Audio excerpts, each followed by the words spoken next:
What's up and welcome back to the Section 10 Podcast, episode 571, presented by Underdog Fantasy. It is the home of your 65 and 54 second place Boston Red Sox. My name is Jared Carabas, and I am a certified G and a bona fide stud, and you can't teach that. And this right here, this is Coley Mick, and he's 7 foot tall, and you can't teach that. And this right here, this is Tyler Milliken, and he killed his dog Bullet, and you can't teach that. Bada boom, realest guys in the room. Steve, how you doing? Ooh, what up, Section 10 in the building. In the motherfucking building. Brewed by Blue Moon. Suck one. Produced by Jake Yazzie. Fuck yeah. Fuck yeah, Jake. And you know what? I don't even think... I asked you guys before we started, and I was like, I'm feeling okay, boom, but like... It to me, this is just, it was a series loss. Like the vibes can still be good, and you can mix in a series loss against a good team, and that doesn't mean that the season's gone to shit. I was in Hogdale's stream for the whole game, just in the chat. I wasn't on the stream, but I was in the chat, and you would have thought that the season was over. Like it was like they got mathematically eliminated from the playoffs. There's a lot of negativity. Hogdale kept it positive though. I'll give him that. But I don't even really, I'm not even trying to look at Twitter these days because I don't want to be influenced by the negativity. I want it to be, I watch the games and then I tell me how I feel. I don't want to look at the reaction and then be like, oh, everyone's mad. I guess I got to be mad. I don't know. I don't want to like go against the angry mob. Like if they're mad, then I guess I should be mad. I'm not like, of course I'm disappointed. Like that was a lame ass series. It wasn't fun. It was a very tough watch. I'll say that. Like it was a tough watch. The Lucas Giolito walking the fucking world and Chris games, Murphy stinking up the joint. Warm someone up quick. Late games, long games, reviews, a lot of walks. Oh, choppy. Reviews, non-reviews, plays that should have been reviewed that weren't, plays that were reviewed that it didn't come out in the Red Sox favor when it probably should have.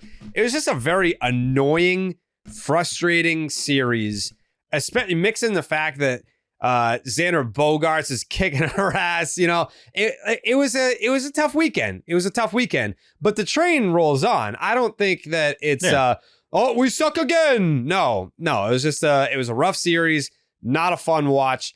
But the show goes on. We'll break down the series. We'll talk about it, and we'll look ahead, and Steve will fuck up the weather, and the show goes on. It's really not the end of the world as though people are claiming it on Red Sox Twitter. This is the way I look at this series. It's like when some company will come out with it's always like BuzzFeed or something that comes out with an article of like ranking every episode of this show's history, and it's like ranking the top 50 episodes. If you rank this series of the season, this will just be in the bottom, like, 5 series of the entire series. Oh, right, the Padres series. Right, yeah, didn't Buehler win? And then there was that stupid shit at second with Drohan, and then Hamilton didn't hold on. Yeah, they lost the series, but it didn't even really matter in terms of the end of the standings at the end of the year. That's kind of what I feel like. Like, we do the show, obviously, after every series. There's going to be some shows we come in, the horn's going to be going, we're going to be going crazy. There's some that we're like, what the fuck was that? This is just somewhere in the middle where it's like, okay, they lost the series, but who really cares? It's also like one of those things where if you're going to be dramatic anytime you lose a series, it loses its effect when you actually lose a series that may alter your entire season. It's the first time you've lost back-to-back games since the 21st and 22nd of July. You had won 4 straight series going into this. You lost to a good Padres team. Jared. I think what adds to the frustration of this series is that you probably should have won that middle game. Yes. That's the frustrating You had part. Chances to come back even more than, I mean, they put up 2 runs, but like they had, like, it was bases loaded, nobody out, and they got 2 runs. Like I feel like they could have done more damage in that inning, in the finale. And the fact that the Blue Jays lost on Saturday, so you could have been 2 games back, and that ended up being a loss for you, and then the chance to close in even closer. And then the Blue Jays today, they were losing, and then back-to-back home runs, they ended up winning that game. So now you've slipped a little bit in the standings, and the Mariners are fucking red hot too. Mariner fans are getting a little chippy recently. They're like, oh, we're on that ass. And I'm like, all due respect, Mariners fans, but we don't give a fuck about you. We want to win the division. Yeah. If you want the top wild card spot, Never will. Yeah, No. like if you guys want the top wild card spot, we support you. Yeah, we're rooting for you guys because we want to win the AL East. Dude, there were too many people in the comments because I had tweeted out like Sox lose the series is what it is. It's not going to make a huge deal in the grand scheme of things. The standings basically stay the same. When I'm saying the standings remain the same, we're talking about the division, guys. This is the AL East. Like the Blue Jays and the Yankees and the Red Sox went 1-2 this weekend. It is what it is. It would have been great if they went 2-1. I'm not watching the Mariners games. I'm not checking the box score to say, oh, what's Seattle doing? I wonder if Raleigh went deep. I hope he didn't. Like, who's saying that right now? Whatever. You got so many games left. I tune in, but like I'm not looking at the Mariners being like, this is our competition. I'm hoping that Cal Raleigh hits a home run. That's why I. Oh, no, I'm saying like, it's cool to follow him in the home run chase. Like I watch them as a fan. I think the Mariners are actually pretty fun to watch right now. I'm not like worried about the Seattle Mariners from a Red Sox fan perspective. That's just odd. Ooh. No, I think the teams you got maybe more nervous or you think more about are like the Rangers that were on the outside. They just got swept by the Phillies. Like they were trending high, they were hot for a week or two, and now it feels like they're kind of back to doing what the Rangers have been doing for 2 years now. And then the Guardians, they're hot, but nobody here is scared of the Guardians. I'm sorry. Like nobody's feeling anything, and the Yankees are a disaster right now. So it's not like the teams behind you either in the wild card standings are making you worried about a potential playoff spot or something like that. Yeah. The only thing I'm worried about is what my pick'em is going to look like tomorrow, or excuse me, this morning, Monday morning. Because Underdog Fantasy is the easiest place to play fantasy sports. I got to get hot again. I've like had a couple L's recently, but like they're near misses. Like I'll go higher 1.5 total bases on 3 players and then miss by like a base. Like I'm on a cold streak, but like I'm knocking on the door of victories even when I do lose. It's a new week. It's time to get back on the horse. Make sure you sign up with the promo code Jared. That's JARED to get up to $1,000 in bonus cash and a special pick on Underdog. That's Underdog Fantasy promo code Jared. This sucks. You know what sucks is I had gotten so accustomed to, all right, series is over. Got to send the text out to it was the ketchup 4 straight people. ketchups. Yeah. Yeah. And I was like, wait a second. I don't get to text Jemai. I don't like that. And I don't know how Jemai's doing now. You know, like how is he? I don't know. Also, TC, yes, T. You created some buzz at the Sports Hub about a ketchup vote being awarded to somebody or given to somebody. Someone reached out. Have you heard from Beetle? He's the someone. Okay, so there's people talking. There's people requesting About what? So to join the panel. Yeah, when I was on 95, the fucking Sports Hub on Tuesday. I said, like if I feel like we have like plenty of Nesson representation. We have WEEI representation. We have writer representation, right? Do we have a writer? I don't think so. No. We don't have a kind of feels like cab. we should. They shouldn't. Or maybe they should. What? Would they even want to? I don't know if they would even want to. I feel like they'd look down upon it. Well, Yeah, fuck them. like we need to be unbiased. I don't think they'd want to. I mean, who would it be? T.O.? Come on. Tim Healy would be down. That would be my nomination. He's been great, by the way. Really Tim good follow. Healy, he's the people's Red Sox beat writer these days. Yeah. I think Tim would be down. But to the point of the feedback on this topic was that they should be downsizing the vote, not adding. And to that, I say, shut the fuck up. Mind your business.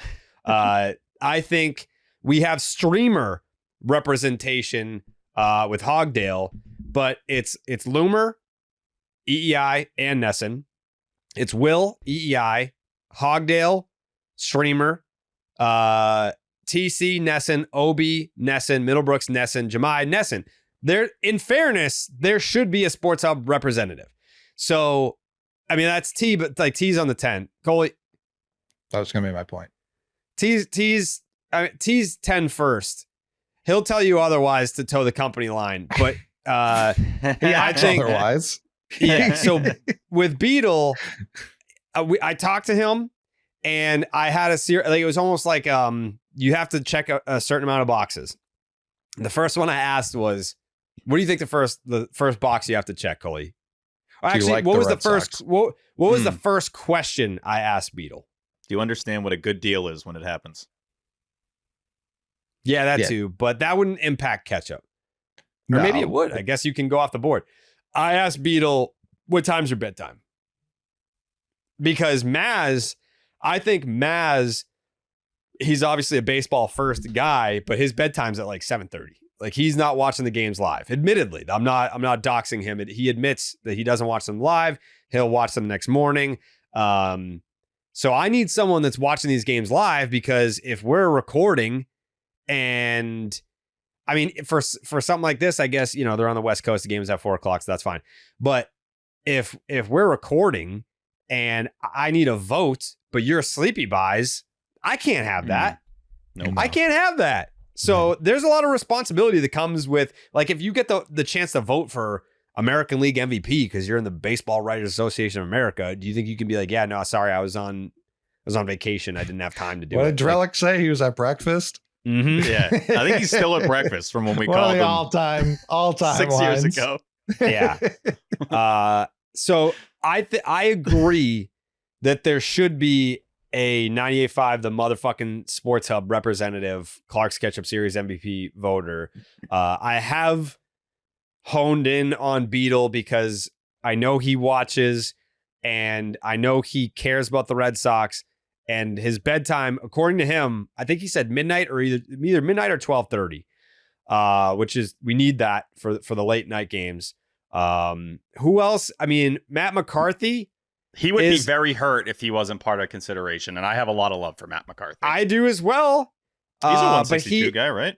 He's puts a the time 162 guy, but he's a negative Nancy, and I feel He's like a negative Matt 162. McCarthy, if there were an opportunity for a TS10 to clean sweep Ketchup vote, I think Matt McCarthy would be the one piece of shit that would be like, actually, I'm voting for Edgar Renteria. He would. Beetle He'd hates Trevor abstain. Story, I think too. there'd be a lot of times where he just Yeah. wouldn't vote. He's like, nope, Yeah. can't do it. Felt He like would a series hand in loss.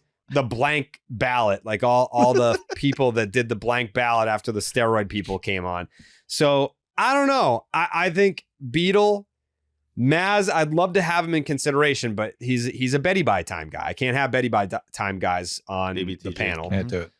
Yep. No Jay Stu? Oh, Jay Stu definitely is also Jay a Stu Betty needs to by be part time of it. guy. But Jay Stu Really? needs to be part of the conversation. I feel He's like out in Worcester always today around. watching Tolley. Yeah, Jay Stu deserves to be in the conversation. Listens to the 10. Right. I know Biggest he's 10 supporter. I wouldn't be on this podcast without Jay Stu. Yeah, you'd never heard That's of true. it before him. Yeah, you didn't know who I all. was. Yeah, you didn't even know who we were. Spare Yeah. me. You didn't know who I was before Jay Stu.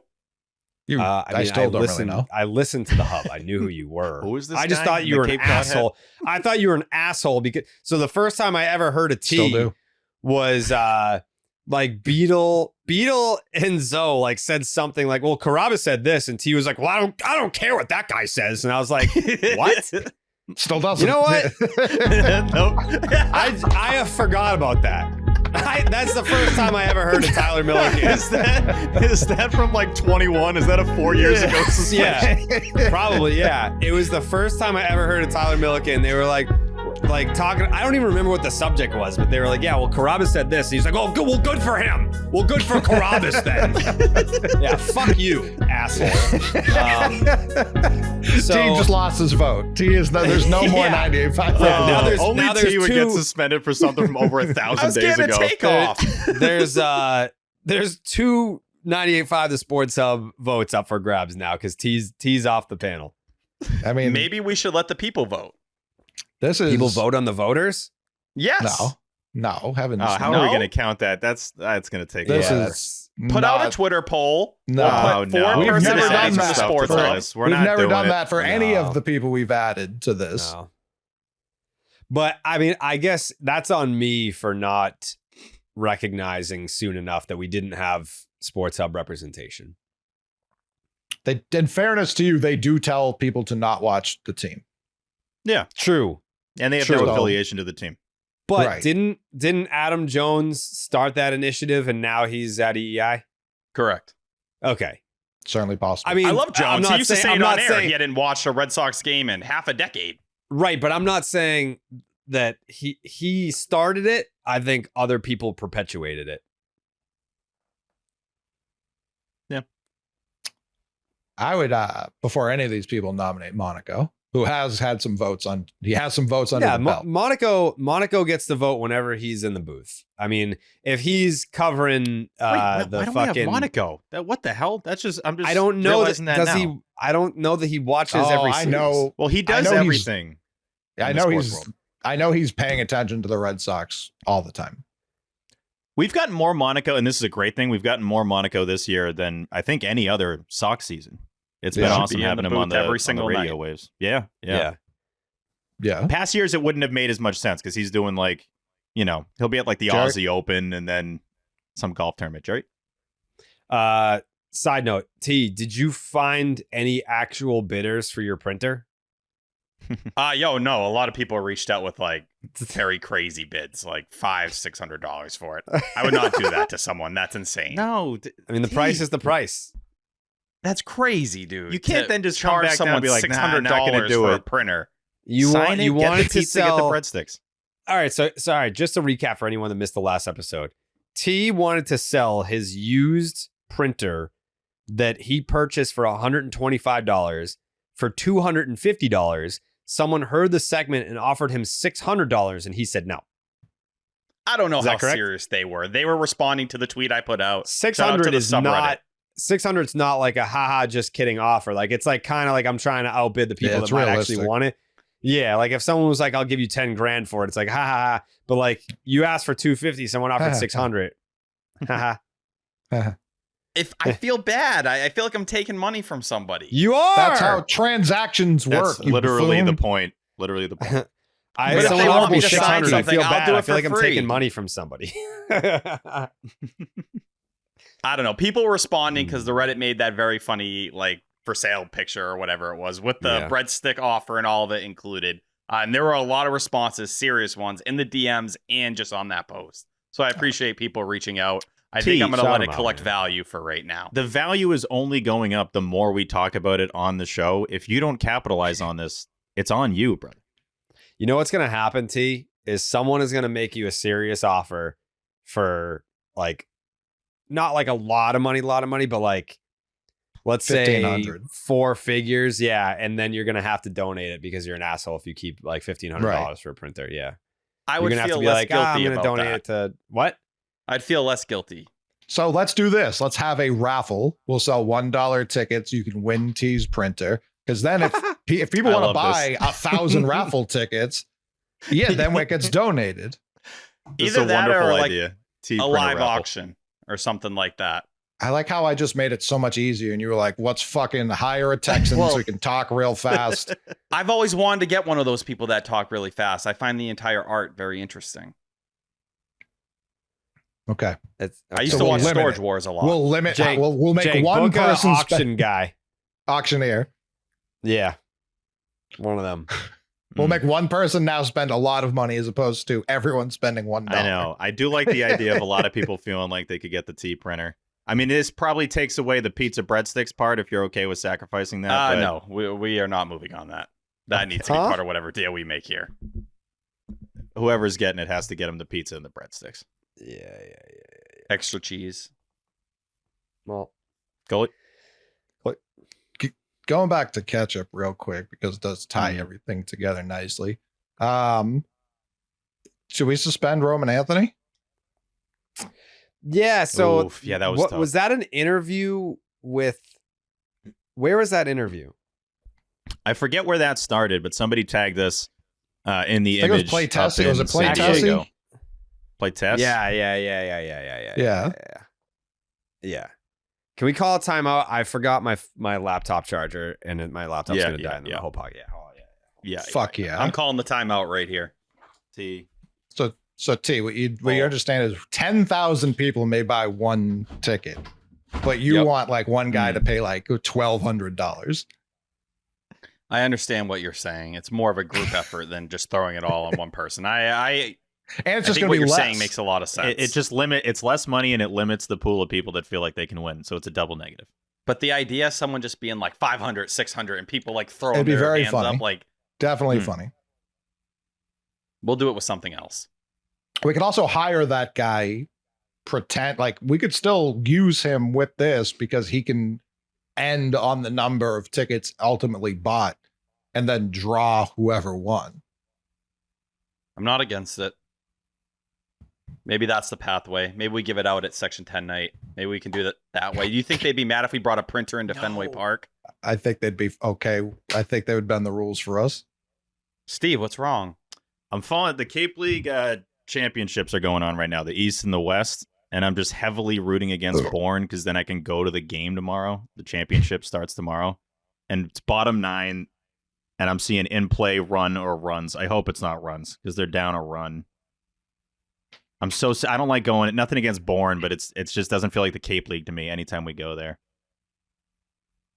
it would be Katuitt and YD, which are two of my favorite parks. They have good bar pizza in Bourne. The Trading Post. I see them on the Facebook page all the time. I want to venture over there, but I don't like crossing the bridge. I feel like I'm going to die. I'm still in that gap of when you see the in play run, but it hasn't said what happens yet. Like, come on, update. I'm very fearful this is the 3. I'm shocked the Cape League has something capable of in-play runs. Yeah. They've teamed up with whoever does the it's the end of the 9th and it's 5-5. All right, we're going to extras. Fuck. Same game day setup as MLB. So whoever runs that technology is now teamed up with the Cape League. It's pretty cool. Yeah, I mean, Cape League is like a serious league, so it makes sense. There's real players playing in it. No, big time. This is a huge upgrade though, because when I was a kid, or even just 5 to 10 years ago, I don't think this was a thing. No, you'd have to go to the website. Some guy.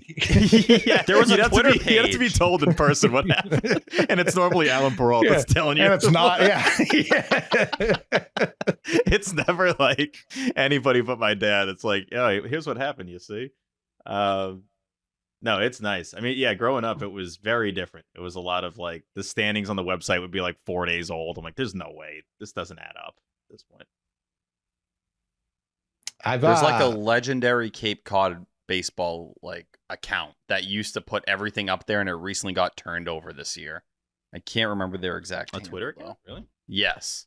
I feel like I just went down the rabbit hole. Using the word legendary is interesting, and I haven't heard about it. People were like thanking them in the comments for their hard work over the years when they were like, yeah, we're switching, the ownership over to another person. Somebody else is taking the baton. It was like a big deal. I feel bad. I want to shout him out. About to shout him out while we're on break. Yeah. Yeah, we're just yapping. I've been watching like Northwoods League's games late at night, and those are electric. What even is that? I don't know if I know what that is. It's like middle of the country, but like Dakotas, Minnesota. Oh, okay. So like literal Northwoods, yeah. And it's just kind of like their Cape League, more or less. It's a wooden bat league, right? Yeah. But it's like pretty well produced. It's better produced than like minor league baseball. So I don't know how that happens.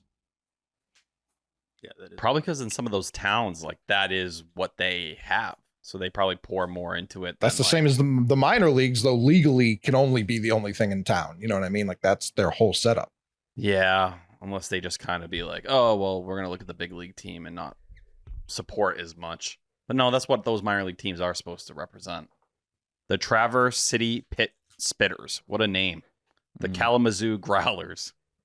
The Royal Oak Leprechauns. That's offensive. Kenosha Kingfish. Are we still going? Yeah, here we go. Oh no, we were waiting for you to. Yeah, we're just talking Cape League. Northwoods. Yeah, little Northwoods, little Cape. Oh hell yeah. All right. Where were we?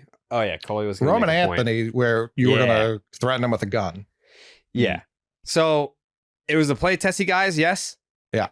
Believe they asked. What was the question? I know what the answer was, and it was disgusting. The question was like, if you can get rid of one food thing, what would it be? Or your hottest? He wants to abolish ketchup. Yeah, he said it was disgusting, and I don't know if he's just like that so Italian that he's like, there's only one way to make tomato sauce, and it ain't that. Like that's the only thing I can think of.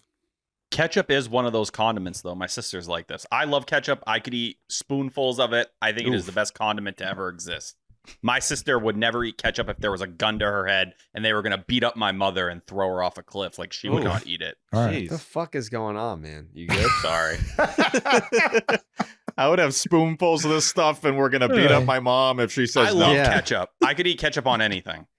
Sometimes I open a bag of chips and I just spray a little Right. ketchup in there. That's horrifying. Here's the thing. Yeah, let's get this stuff.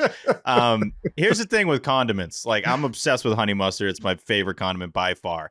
But there's a huge difference between loving that and wanting to just eat it as is. That's crazy. Like, when the people are like, Sure. I love mayo so much, I just fucking slurp it down. It's like, well, you're now crazy. Like, no one would do that. You got to put it on a sandwich or something like that. The other layer of this that threw me off was that we're obviously the ketchup guys. Like, this is the ketchup show.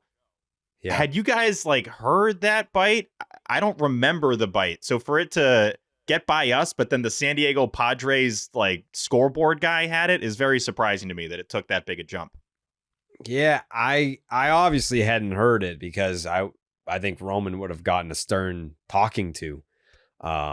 It would just beat the shit out of him. That's Fenway. coming. Yeah, like that's coming now. I think if not from The us, beating. I think like once the Red Sox get home to Fenway, I'm sure like he's gonna hear it from the fans now. They're gonna be screaming at this Mhm. guy, Mhm. and I don't know. Does he offer an apology? Does he retract? Does he sue the Play Tessie guys for like AI? Like, does he just deny and say that wasn't me? I don't know. I don't see why not. What's Classic the play AI here? situation. Yeah. I think it could be AI. I don't know. I mean, I got to hear the clip. Like, I'm hoping he laughs where it's just like what would you get rid of? not Ketchup, because it's obvious that's his favorite. No. I mean, It's as he delivers it as seriously as possible. You heard it? Yeah, no, I saw it yesterday. It was. oh, okay. My Haven't God. Yeah, seen no, I've it seen yet. the clip. It wasn't AI. There's no hesitation. I mean, I'm not ruling out AI. They've made horrific leaps and bounds, so it could be, but I don't believe it is.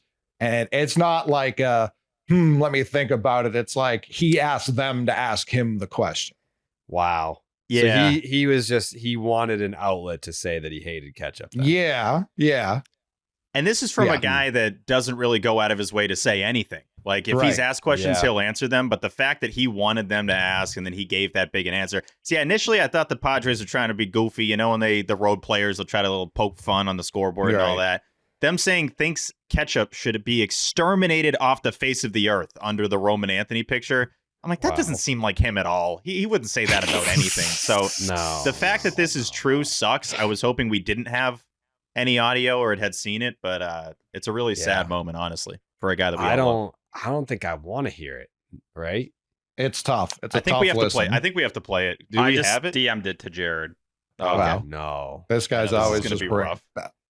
the dark rain cloud of Section 10, Tyler Milliken. Anything don't- negative. Let's go. I He just said, want to "I'm understand what playing we're it dealing right with. How in your did we face. not see this? I am the ketchup guy. What's your most controversial food take? Oh, Yeah, I think that just that ketchup doesn't belong on anything. Oh my Yes. God! Yes. No. Yes. Finally. Yeah, and ketchup should be exterminated off the face What of a the shit earth. take. Tomato sauce junior. I'll take that a step further, Roman. Tomato anything should be exterminated off the planet. No, that's Yeah. too far. Get That's too out. far. Marinara. Cannot stand Thanks, ketchup Roman. on anything. Yeah, I guess marinara. But just we'll stick with ketchup. I don't want to say too much. It's gonna get. Yeah, you can't get in trouble. Yeah. Let's not take it Cancel. too far. But I'm not- ketchup. I'm out on ketchup. I mean, That's it would have been better for him if he just like said all of the slurs right there. And this, yeah. This is I know. damning. This is bad. for the audio listeners, Jared's face, I haven't seen it get that disgusted in some time. Like he might not be able to finish the show. I'm not. I think that's AI. There's no. I don't know. I don't know that he would say something like that. I mean, put it this way. The video. I'll give him an out here. That video was from spring training, so maybe he just like didn't know about how delicious Clark's ketchup is versus yeah.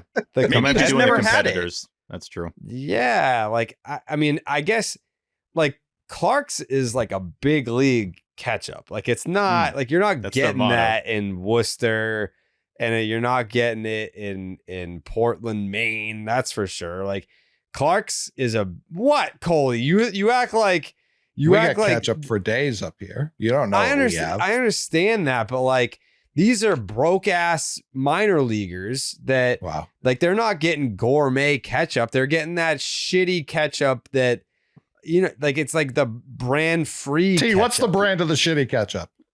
Heinz, the worst ketchup. No, I think he got that right. Yeah, what's wrong with I don't that? know, like as an saying answer? What's the other ketchup brands. they used to have at Fenway? The nasty, like healthy shit. What? I know was what you're the- saying. Simply They Good had all or the some healthy shit? stuff for a little bit. They Yeah. got rid of it because that was That a big shit Remember when they had the ketchup. green ketchup? And purple. Maybe Yeah. that's just what Roman had, the shitty old Fenway ketchup. I think that's what happened here, T. I don't think that Roman's tasted Clark's before. And No. how many times need to has put he it in his won? mouth. Does he have a Clark's Ketchup Series MVP this year? As part of Nuttown. Yeah, So he's got no. a third of an award. Yeah. Yeah, he's never been drizzled before. So No.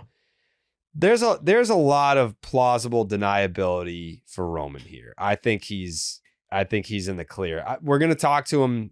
I'm gonna fucking talk to him this weekend when the Marlins are in town. I'm gonna run into him and be like, "Listen, you need to put out a public apology. Like you can't just be going around saying shit like that, man. Like it's bad." It was tough that this happened on a Friday night too. It's a West Coast game, you know, Sox Padres. Anytime you see a game out there, it's just chill vibes, right? And then for that to come across our, you know, the front desk at Section 10 is just like, we don't need these problems right now. Like, the Sox lost the series. I mean, some might argue that's part of why they lost the series, but Yeah. Listen, it's just unfortunate. It's unfortunate to see, and it's something that initially when I saw it, my first reaction was like, this has to be fake. It can't be real. Right. And Roman is not a guy. He's the opposite of a controversy guy. Right. Like he's a team player. He's a, you know, mild-mannered human. For him to say exterminated off the face of the earth. Yeah. I still think that part's AI. The rest might actually be real. Like Mhm. he might have just had bad ketchup, but he wouldn't say something like that. I don't think. No, that's not something that he would say. So we're gonna have a talk on Friday, and we're gonna have maybe Mikey film something where he With a retracts. Yeah, I think We'll have Wally Mikey's talk to him. Yeah, got well, Mikey's Mikey's gotta gonna get him rope to it. blower retract. on Roman Anthony.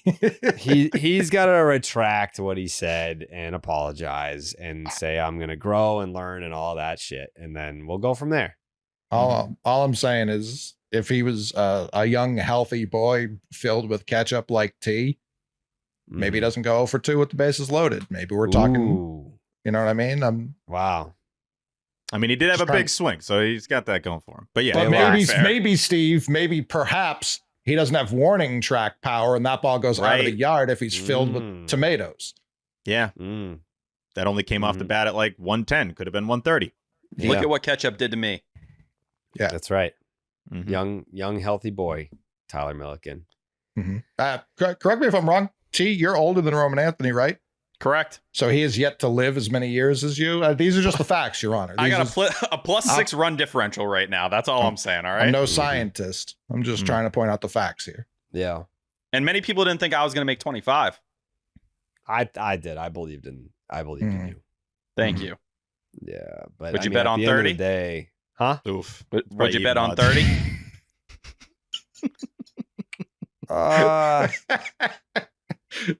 Oof. He What do said, you "Well, like not about 26? I do think you can get even odds for that. I do fear. Are you 26, T? 27. What are you, T? 27? You're 27? Yes. See, he's looking we're so almost young because of the home. ketchup. Hey. Yeah. Not that close. Let's not act like I'm rounding third right now. With how you run, yeah, you're probably rounding third. Yeah. So you were at 24 when we started doing this? Younger. 2022. Yeah, I hadn't turned 24 yet. Yeah, I was 23. 23. Sheesh. Dang. I was a child. Yeah. Now you're a grown ass ketchup man. Stay away from the ketchup. There's a Roman. chance that phrase has never been said in the history Yeah. of the universe. There Yeah. we go. The first ever grown-ass ketchup man, Tyler Milliken. Yeah. You're a grown ass ketchup man now, T. Yeah. Well, That'll do it. Yeah, that'll do it. Put a bow on it. Yeah. That's gonna be. I mean, we're going to Fenway on Friday, right? That's the plan. I guess. Yeah. Have we talked about that? No, but I mean, it's That's obviously the plan, right? We haven't discussed it for a second, we've but been doing all the home Fridays recently. Yeah. Steven. No. Yeah. Yeah. Let's do it, Jared. I'm gonna be there Saturday too. You know that? I do now. Yeah. I'm gonna be there Friday and Saturday. Yeah. I mean, we should all be there to fucking beat up Roman. Just Yeah. Yeah, let me deck him. We're just gonna we're just gonna talk to him. Just gonna talk to him. I just want to talk. Just gonna have to talk to him. I think it's a misunderstanding. I think it's a misunderstanding. While Jared's talking to him, I'm gonna get behind him, hands and knees, so that way if he doesn't apologize, Jared can just tabletop him. Yeah, Oh, big time. Yep. I broke right my to the toe ground. that way. Mm-hmm. 2004. It's like, yeah. Which Which person one? were you? The one that was getting tabletopped. Okay, all right. That would do it. See? Which toe? Right ring toe. T, what toe would have given a different reaction? Yeah. Well, the big toe is very important for balance, Yeah. I've heard. Yeah. Can't lose Gotta that have it. one. But Yeah, the you gotta pinky, have it. like, Big- I lost no. feeling in my pinky a long time ago. I don't really, like, if you cut it off, I don't think it would do anything to me. That explains your balance a lot. Mm. Mm-hmm. I do Yeah. struggle to stand up I straight. wouldn't use the word nimble to describe T. Someone mentioned to me recently that I'm never, like, standing still. Like, I'm just bouncing between one foot to the other. Like, Yeah, you are kind of wobbling. You got that I going. do I don't that. know why I do that. I do that. My knees always hurt when I'm standing up. So I'm a big like walk back and forth to shift the weight. I mean, my legs trying to hold up my upper body weight. It's like it hurts. So I gotta like shift the weight back and forth so that one of my knees don't blow out just from standing. Yeah, I take my weight and I equally balance it across all parts of my body. That way, nothing ever breaks down. Yeah. That's what happened to the back. Yeah. So that's what happened to the Twin Towers too. Folks, Rest in peace. Well, I'm just saying it. Like it was No, that's the a weight fact. couldn't be supported. It was just physics. Yeah. We talk about TikTok. I've been on 9/11 TikTok forever. I can't get off it. What? It's just every third one is something about the Twin Towers. I'm like, get me which off that, please. type of Twin Tower sect of the internet are you in? Because there's two. What are the Huh? two? Well, I assume there's three. There's definitely like Taliban side. I'm sure they still talk about it. Oh, big time. No, I'm And in then the there's, like, stories. history. I find it riveting, the stories that people have from that day that survived, and I'm in that corner. So it's not like it's all just How do tragedy you? and stuff. All right, so I'll say this: my algorithm will definitely kick me a lot of 9/11 content around 9/11, but Yeah. like it's a bit early. Oh, I get it year round. No, yeah, this is Year any time of round? the year, dude. If there's I don't- a news story I haven't seen from someone talking about 9/11, I watch the whole thing. I mean, that day I've was crazy. Yeah, I've consumed a lot of September 11th content in my day, but I think It's my a fair algorithm- point, though. In the summer, you're not really trying to watch 9/11 No, stuff. no. Yeah, that brings the mood down. A little Almost never trying to, but my algorithm wants to Mm. show me every joke someone's made about 9/11. And I Yeah. send them all to Nate. Every last one of them goes right to Nate's inbox. bit. Yeah. Mhm. Yeah, at this point, it's like home runs, Red Sox, 9/11, sucking Boom. face. Mm. Do you plan on making a new face sucking TikTok? Who This knows? weekend, Going to be or- at Fenway, obviously, a lot the rest of the season. You know, the team's Yeah. good. So we're there more when this they're good. weekend, and this weekend in particular, are you gonna suck any face on TikTok or no? You never really plan to suck face. It just kind of happens. You know what I mean? Like, I feel like that's something where it's like, oh, good vibes, boom, sucking face. So I can't No. confirm that. No, I think you plan it. You plan sucking face? Yeah. When's the last time you sucked face, huh? I don't know, before I came on here. Right before you came on here? Just, Yeah. Is that what you Nice. do before every show? Just Yeah. was okay. Yeah. I mean, it's That's- like, that's oh, good. you're gonna go. Like, I mean, she'll go to bed at like fucking 10 o'clock. So like that's like kind of Mhm. like a good night sucking face. You know, it's Yeah, not like she a knows- goodbye because you're going to do the pod. It's like a Yeah. see you tomorrow type deal. A good night suck. Big Yeah. time. I think everybody that we are close with knows that when we go in the studio, you ain't seeing us for a Good minute. night. Like that's the Yeah. night. The night is over. Yeah. Yeah, it's the whole night's flipped at that point. Love you, Martha. Couldn't be more flipped. Yeah. Happy birthday, Yeah. Martha. Thank you. Happy birthday, Happy Mark. birthday, Martha, you know? Thank you. Shout her out. Say some nice things about Martha, T. She's a gorgeous girl, the smartest woman I've ever met in my entire life. She works her ass off every single day to make the people around her happy, including me. And I don't make it very easily because I'm very anxious all the time and I have a lot of things going on in my life.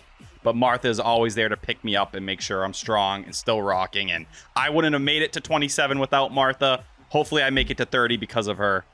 She keeps me walking upright. She's Keeps me the hard and wind strong. beneath your wings, T. She keeps me waddling every day. Yeah. Every single day.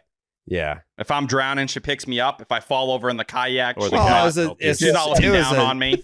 It was a grown ass man that lifted She you up blows when her you were whistle and an adult comes over. Yeah. But she she didn't waves leave. somebody down when I fall out of kayaks. Like, She she's doesn't always there laugh. for me. She may look at me with a little shame, but that's okay. It makes me better. Yeah. Mhm. You know what else Love makes you, you babe. better, T? What? An ice cold blue moon. Oof. Yeah. Oh, Blue yeah. Moon was born in a ballpark at the Sandlot Brewery in Denver, Colorado, so it's no wonder why you crave it. Its bold flavor, bright explosion of color, and iconic orange slice ritual guarantees a one-of-a-kind beer experience perfect year-round. And for the moments that you want a lighter option of your favorite beer, reach for Blue Moon Light. It's a refreshing wheat beer brewed with real tangerine peel for a lighter, exceptional taste at only 95 calories. This was a nice, laid-back weekend for me where I didn't have to do anything. We still had a nice little day trip yesterday. We were like tourists in Salem. It was just like a very impromptu touristy day in Salem, Massachusetts. The witch area. August Salem. Interesting. Okay. But it's always October in Salem. Like we went It to is there's like a Halloween museum. There was like a horror movie wax figure museum. Like we did all kinds of stuff. There's like all like witch stores and all kinds of stuff like that. It was awesome. But we Did you kept guys the day know off. Belmont was really the one doing all the witch stuff? Salem's just kind of stolen a lot of that, which I respect. Well, it's a I great respect. marketing ploy. Yeah. Oh, it's tremendous. And Salem's a better name for a witch town than Belmont. That's really where Agreed. I agree with them.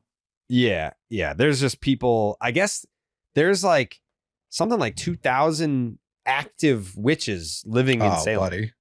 That, Yeah. You haven't heard about the witches, right? And like how it impacts the women you've met in your life. Like, Well, hold that thought. To all Hold of that us? thought. I don't know Yeah, if we'll Blue get Moon into wants witches. to. Yeah. Yeah. We'll get to the witches, but I did have a few blue moons in Salem, which was oh my god, it was very inspirational. Inspired by the beer you already love and available year round, a wheat beer from with Blue Moon Light. It's got exceptional taste and only 95 calories, brightly brewed with real tangerine peel, tastes light and refreshing. Nothing compares to the great taste of a Blue Moon Light.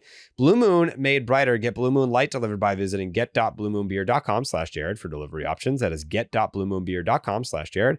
Blue Moon made brighter. Celebrate responsibly. Blue Moon Brewing Company, Golden, Colorado. Suck one.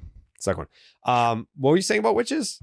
yeah, I saw that recently. So you know how they used to like murk them and shit back in the day, like they drown them and like kill them in the basement or whatever. Yeah. Apparently, if you were one of the people, like your ancestors that killed the witches, the girl you're with, like in modern day, she's with you because of a curse. And if there's problems in your relationship and things that are going on in your life, it's because that witch cursed you for generations, and every lifetime they're going to find you and make your life harder and worse. Okay. It's a thing. Wait, say that again. So like if Not a my great grandfather burned a witch at the stake, then that means Train is a witch or has the spirit of a witch. I could Yes. see Train being witch adjacent. She And they is find their way back absolutely- to you. Yeah. Yep. That. Yeah. Mm. She's scary. Mm. She's a take no shit kind of woman. Mm-hmm. Yeah, Yeah. she'll throw hands. I When we respect go Train. to Jerry's house, I'm like, I train, and then I just go right up. Yeah. Train's so nice. Choo choo. I'm not She saying is. choo choo. Good day. Choo choo. Yeah, I am going up to the baseball room. she's very evening. nice, but like she has a full sleeve of tattoos. Like you don't fuck with her. Like you don't see a girl like Train that could and be beat the like- shit out of you. Yeah. Oh, definitely. Yeah. That makes me feel safe, though. Yeah, she would probably defend you. Yeah. Mhm. Mhm. Exactly. Mhm. Yes, of course. Mhm. I don't really want to talk about this series, but I guess we kind of have to. I really don't either. I mean, we can just Red do it Sox win. super Game quick. one was there's, cool. there's no, Nick like, Pivetta, it's a series loss. Come on. It's a series loss. Oh, by the way, section10merch.com. Woo! First drop is out. We've already kind of like gotten the ball rolling on the second drop, which I don't want to say a date, but September 1st is what we're eyeing for the second drop. And I think this one is going to be not Steven. Oh, I was trying to do like the half point where like you finish your point and then I'm just next up. Okay. Okay. Well, you should do like we do need like something else for that because that is. Yeah, can we have an pinky. in between? A pinky. I Pinky. like that. Pinky. Yeah. Do a pinky for I want to go next, but finish your thought. Okay. Yeah. It's like Pinky. the challenger pitch. Yeah. Mm-hmm. Index for I need to go right now. Pinky for you finish your thought and I And want then to toss it over. Yep. Yeah. What are you doing, T? Nothing. Let's see. All right. I was experimenting. Yeah, so I think the second drop will be kind of hat heavy. It'll be section 10 hats and then there'll be some playoff push, brand too. new playoff push. We're gonna have some brand new t-shirts that we've never put out before. That'll be the big one. Steven?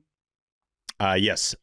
Big shout out to the Section 10 listeners because when we drop the merch site, I always love bringing back the merch map. It's my favorite thing ever. Maybe not my favorite thing ever, but it's up there. And I Sucking realized face on TikTok Sucking probably Face up is there. number 1, and then merch map's number 2. Yeah. Everybody knows that. Honey Mustard number 3. Mhm. But I'm counting the parks that the listeners have been to this season, and I just got blown away, Jerry. 23 parks that the listeners have already been to posting with Section 10 merch this season, and we didn't even have the site live. Like, that's absurd. So we've already knocked Yeah, that's off a true. bunch of them. A couple since then, since we put the merch map out there. The only ones left, PNC Park for the Pirates, Busch Stadium for the Cardinals. Somebody in the comments was like, you guys are there. How do you not? It's not like we just post photos of ourselves wearing Section 10 stuff. Yeah, The you point can't is do for the that. listeners, Doesn't not count. us. Yeah. Lone Depot Park, one of the dumbest names ever, but for the Marlins, Where's Chase Home Field for the Depot D-backs. Lone Depot, that's the Marlins. Oh. Home Depot Park would be cooler. Chase Field Orange. and Dodger Stadium. Kind of stunned we didn't get Dodger Stadium yet, but yeah, only 5 parks remaining to finish the map. I If think only Home one Depot of us should was buy- recently at PNC. Well, he just left the show. I so. know. T just got offended for Yeah. some reason. Yeah, if I were Home Depot, I would buy the sponsorship rights for Minute Maid or whatever the fuck it is now. They just changed it recently, but you're already orange. Oh, there's stinks. yeah. What is it? Astros one. Isn't Daikin. it like fucking Yeah. Staples or whatever? Staples would be way cooler. It's Daikin And it's Park. Daikin Ugh. Park, right? Yeah, the park. It DP. makes it seem like it's like a Timu version of Lincoln Park. I don't know. I don't. Yeah. Minute Maid was a sick name too, and then they had the big Oh, old The- juice Yeah, because going you on could there. call it the juice box. I know. And then they had the oranges. Do they have the oranges in the train anymore? Or did they Wait. get rid of that. Wait. Was Tropicana the juice box or was Minute Maid the juice box? It was Minute Maid, right? Pretty sure get Minute me. I Maid. don't- Okay. No one ever talked about. No, Tropicana was the Trop. Yeah. Right. Yeah. T, where'd you just go, brother? My whole internet just dropped. I got Oh, the very internet scared. flip. It's Cape Internet. Completely. We're okay though. It picked right back up. I'm Okay. glad. So why didn't you Uh, wear a Section 10 merch at PNC? Steve was asking. That's a fair criticism. I didn't think. No, much but of again, it doesn't count. Doesn't count. Like if we're wearing the merch, it doesn't count. It would have to be a boy. It'd have to be Puff. That's I should have had Puff do it. I give him all the Just merch that a gets small boy wearing our merch. Yeah. Just anybody but you would have worked. But only 5 parks left. Pretty good. I'm sorry, Steve. No, you're good. Shout Again, out- it wouldn't, shout I out wouldn't have Puff. counted it, T. I wouldn't have counted it. shout out You're Puff real quick. Mhm. I just want to shout out Puff. Shout him out. 1 month until his wedding. Oh, I There didn't you even know he go. was engaged. Congrats to Mhm. Puff. Respect What? the How, boy. why are you shaking your head? Like, how am I supposed to know that? I went on a bachelor party this year and missed the pod for it. Oh yeah, You have Thank you. a million friends. It could have been any of them. yeah. It could have I'm been a popular anybody's. Yeah, Thank you. Yeah. Thank The Red Sox played the Padres this weekend. Facts. Potentially. First game was pretty cool. I thought it was. I think the the best thing to come out of this weekend was Cora basically saying like, "Yeah, Pivetta's not that good." Did you see that? What Yes. was No. it? Well, All if right, you look let at me- his metrics, they are extremely similar to what they were a year ago. all right, this is from downtown Ian Brown. Nick Pivetta, by the obvious statistics, is having a career year. Under the hood, ? Maybe not so much. Quote, good season, said Alex Cora. Nick is a good pitcher. As far as the numbers, similar to last year. Same thing, different ballpark. Here, fly balls don't go anywhere. At Fenway, fly balls, they go out of the ballpark. So basically saying, like, he's not better because it's just he's not better. He He's doesn't just have the monster anymore. Yeah, he's just in a basically more favorable ballpark. Like, good pitcher, but like, is he better? No, not really. Like Fenway, I think is second in park factor right now. The Padres are 22nd. To be fair, though, they have basically flipped the way Pivetta was using his curveball and sweeper. So now instead of the sweeper being his second, go-to pitch, it's become the curveball, which I think everybody always thought was a better pitch. But obviously he learned the sweeper here and it got him back to the rotation. Well, he sucked on Friday, so it didn't work that It was way. beautiful. Yeah, that was the worst start. Probably Considering what also happened, why Walker Buehler was good. considering what happened Saturday, Sunday, Friday has to be the most inexplicable game of the year. Makes from no sense. who contributed in terms of Walker Buehler not stinking. Connor Wong Yoshida with the was big good. knock. Connor Wong was Connor good. Wong Like, with the dagger on Friday. Yeah. yeah, that all was of that was absurd. just like, honestly, I would have preferred they lost that game so we could get rid of those guys. I just already chalked that one up as a loss anyway. Like, I think we even said going into the series, like, whatever for Friday, who cares? They'll lose that and then hopefully win the series. I get the feeling that Nick Pivetta didn't make a lot of friends in Boston. It is funny when you face a guy. Think about the alternate version of that, where you have a pitcher that was on your team for what, like 4 seasons? Was he here? 5 years? I think he came over in the COVID season. Yeah, and And 2020. Yeah, he ends 5 up years. getting your most wins in that span, pitched by far the T most gave him a innings in standing that span. ovation. Yeah, I liked Pivetta, honestly, for the most part. I was a Nicky he was Smooch's guy. fine. He was But it's fine. just funny. We've had that Good talk, but still, pitcher. it's funny when you have a guy like that, and then it's the first time facing the former team, and it wasn't even a question of whether he'd be dapping guys up or doing the whole pregame thing. It's like Nick Pivetta doesn't give a shit about anybody over there, and I don't think anybody over there gives a shit about him. Honestly, it's a very interesting dynamic. You don't normally get that, but I just know for a fact he was pissed at that outing, not just from a baseball standpoint, but from the fact it was the Red Sox. It's like, damn it, my worst home start all year is against these guys. Like, I'm sure he wanted to shove. Yeah, I think he's an asshole, but I think he needs to be that way to compete at the level that he does. I think once he retires, if he ever wanted to get into like media or whatever, he would come across as like, okay, like he's intellectual, he's a soft-spoken guy, but it's media. I think as a player, has to be an asshole because that's how he keeps his competitive edge. But yeah, it wouldn't surprise me at all if guys that played with him on the Red Sox were like, yeah, fuck that guy. Like, he was kind of an asshole. It's also a young team, and it felt like a lot of the stories we heard from Pivetta were very like old man, old school baseball Get takes. off my lawn stuff. Exactly. And I think with the younger roster, I assume he was a lot closer to the older guys, not the young rookies that were coming up the last couple of years or that so. story that whoever wrote however many years ago of like Casas like sunbathing Exactly, yeah. and the anonymous player that was like, what the fuck are you doing? That was Pivetta. Like, Yeah. I'm sure that's out there by now, but if it's not, it was Pivetta. I saw people talking about Pivetta and Casas, and I didn't know what they were referring to. That makes sense. Yeah. I think we've alluded to it before on the podcast, but never just straight up said it. Yeah. I think Well, we were alluding to it in a very funny way. We're like, all right, so here's the thing. It's like a He's- veteran pitcher, right? He's like a Yeah, Canadian. He's in the rotation. Canadian His number's right-handed 37. He's from Canada. Yeah. Again, we can't say who it is, but we're Used just to trying play give for you a team feel. in Pennsylvania. Yeah. Yeah. I think he probably rubbed a lot of people the wrong way too when he was like, I'm not a starter. I'm not going to the bullpen. I can't believe Like it. it's like, do you have a 7 ERA? Shut the fuck up. Like, be glad that you're not designated for assignment. Like, what are you talking about? I didn't fault him for that. That was just competing. Like, he didn't believe that, and to his credit, he's been right. And that was the one thing I give Pivetta. It always felt like he was emptying the tank no matter what. When he was out there, whether it was good or rough to watch at times, like you knew he was giving you everything he had. Yeah. One of few guys that had some really big moments over the course of those years where the Sox didn't have a lot of big moments. Yeah. I always, anytime we talk Pivetta, Jared has to say, "Yeah, fucking whatever." He was I on was the like, team. He had To Jared's point, he those had, teams like, were yeah, bad. like, the 2021 trust me, it doesn't playoff matter that run much when he when you came don't out of the win much. bullpen, it was great. Everything after was that, great. who gives a fuck? Like, I don't care about players' contributions when you don't win. It's like, Right. all right, cool. As he a was team, here. sure. Yeah. Yeah. It's like, all right, yeah, thanks, I guess. But like, what am I thanking you for, by the way?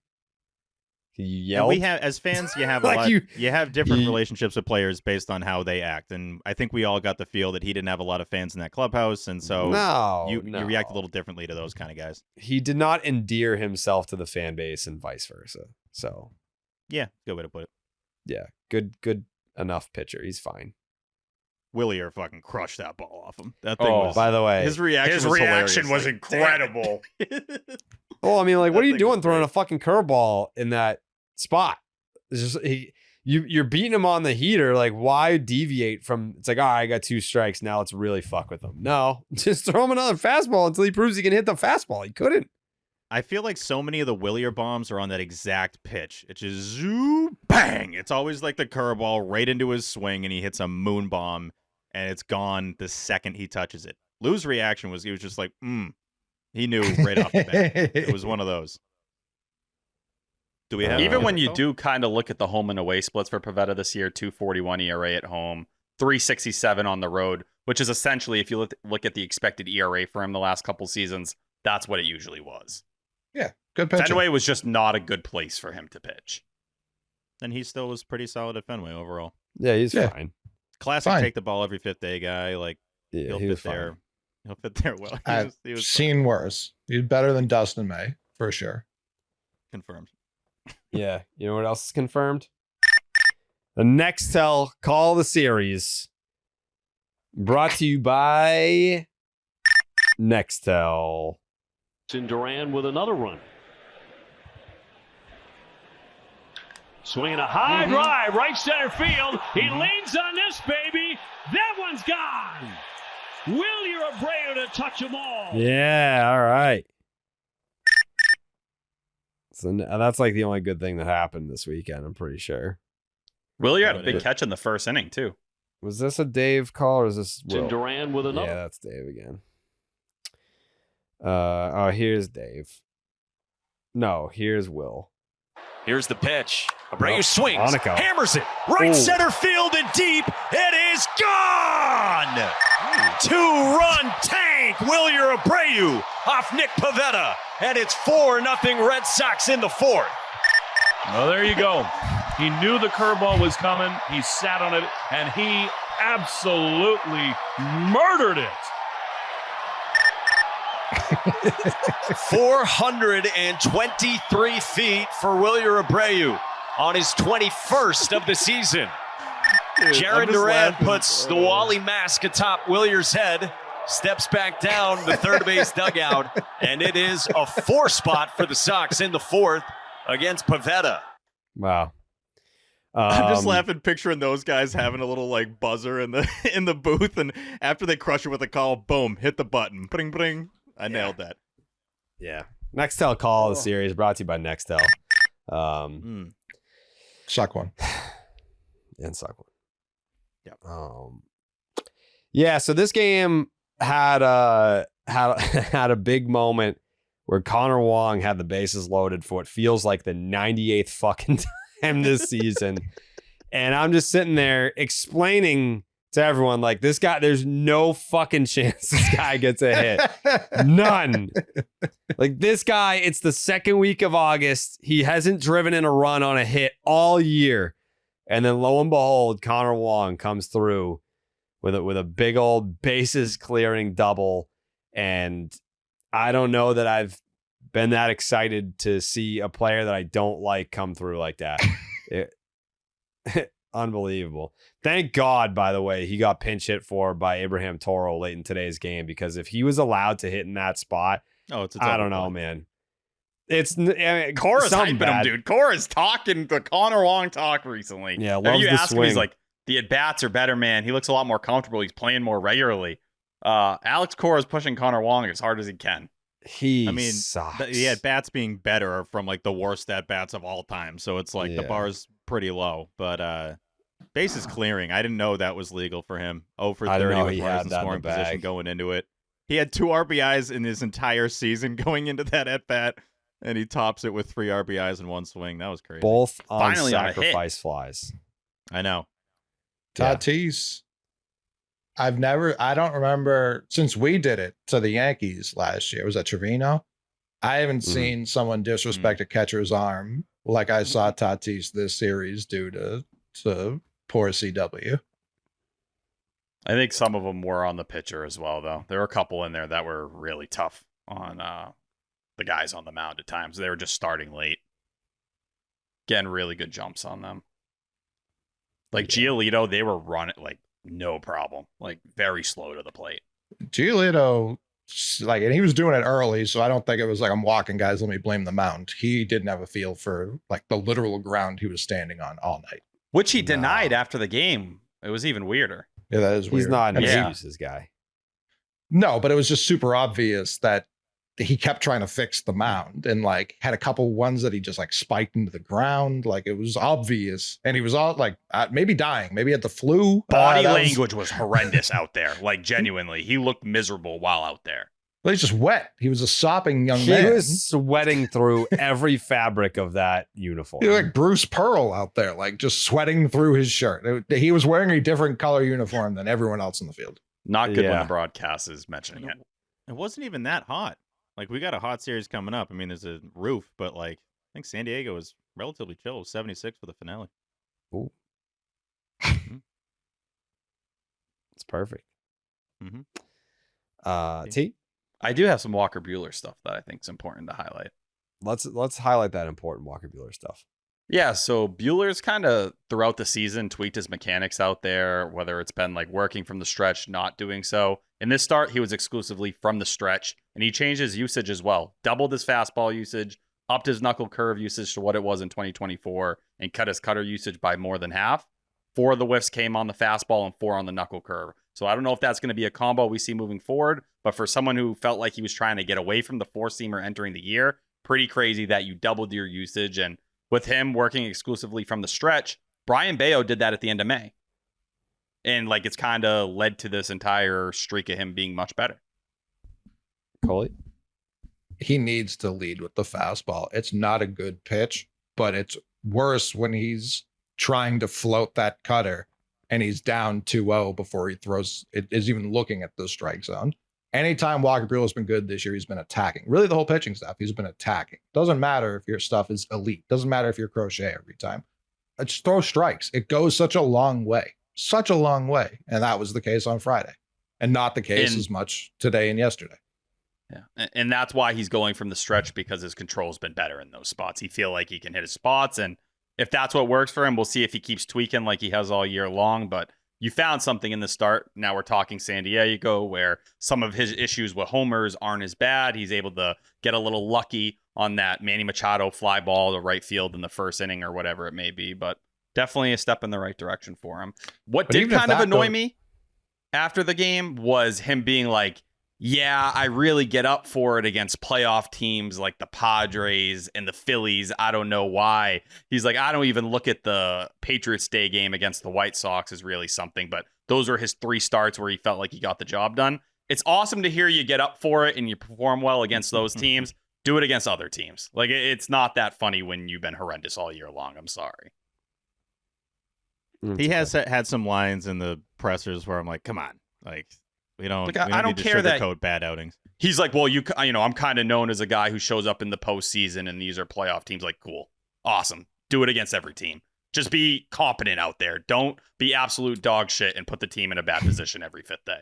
I'm not gonna lie, I didn't know about this whole like unlock $500,000 per every 2 starts thing coming up here. Which, if he sucked in game 1, that gets very, very interesting, because 22nd start, 24, 26. Yeah, no, good job by Castillo. I didn't know that was the case. So, well, no. He had something else. Let me see. Like, basically implying like he's on thin ice. Oh, right. Yeah, there was another. That was a very ominous tweet. Yeah. Yeah. Right, he said, this was before his start the other night. Feels like a big start tonight for Walker Buehler, who may be on thinner ice with his roster spot. Have heard Red Sox assessing potential rotation changes, especially with Harrison looking better in Criswell's Houston outing. Buehler could be odd man out without a turnaround soon. Well, I mean, let's be real, right? Looking at that incentive thing, that factors in big time. I don't think that those were separate posts. I think those were connected.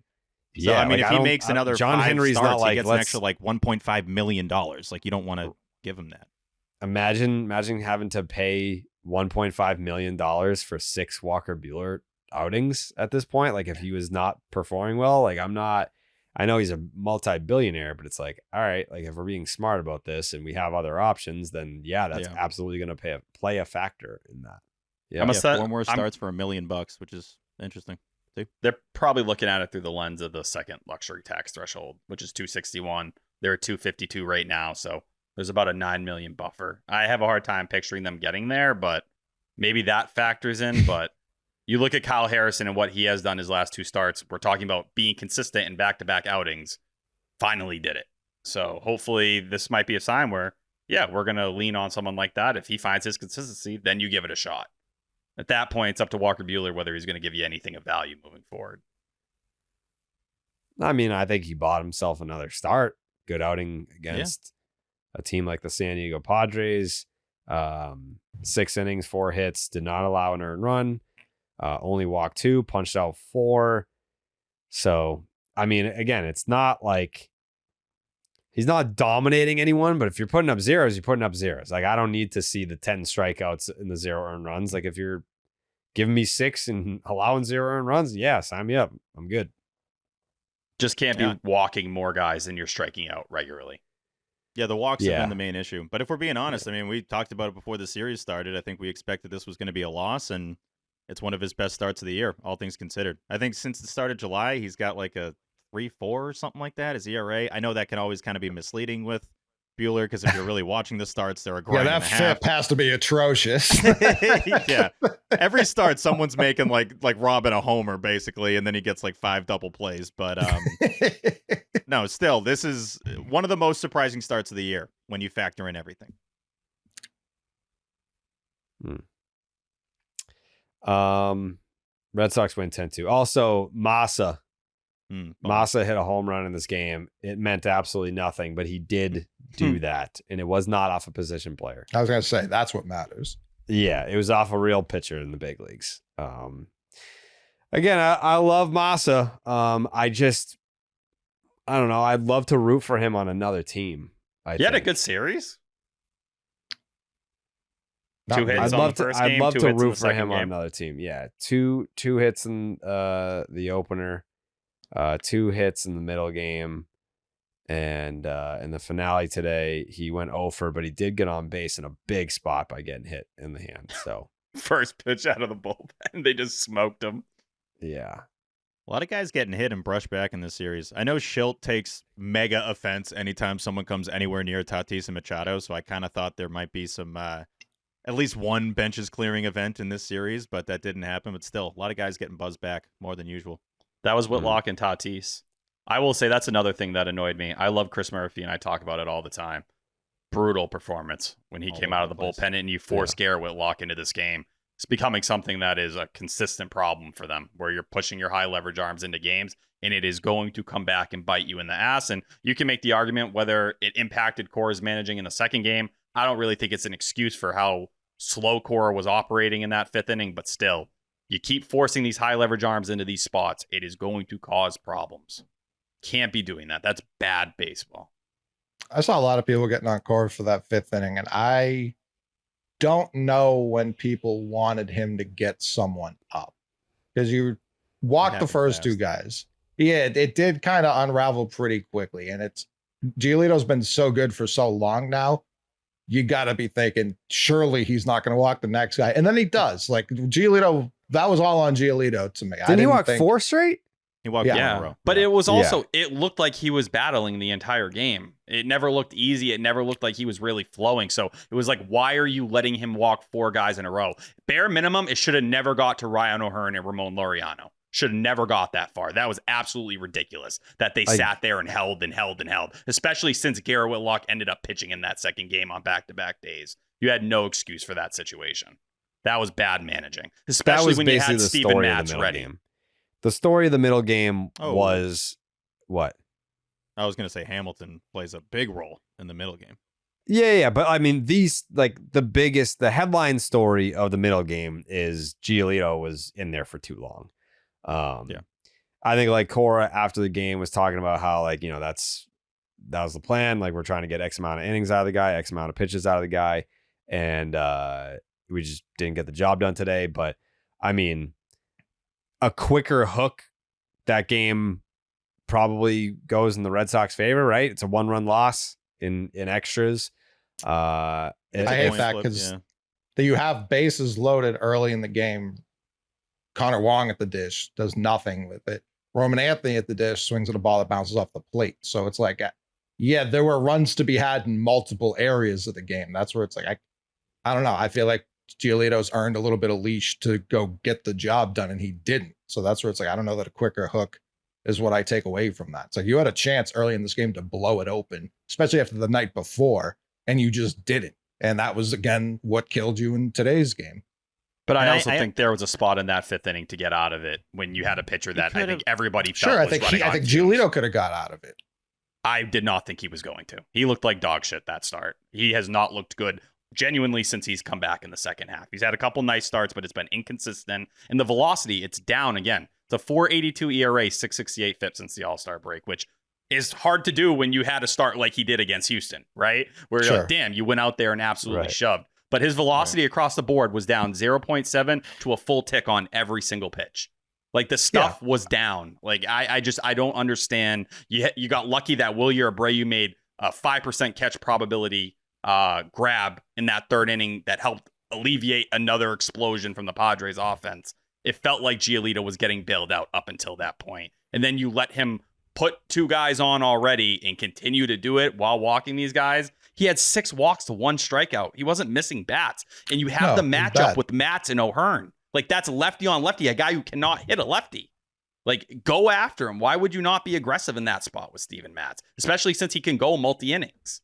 I still want to hold a lot of this against Giolito. Like, you're not wrong, T. He should have pulled him. I don't disagree with that. But he had 4 total walks in his last 3 starts combined. The odds of him walking 4 guys in a row there, regardless of how he looked in that start, are very slim. I need the guy that's been around as long as he has to get out of that inning.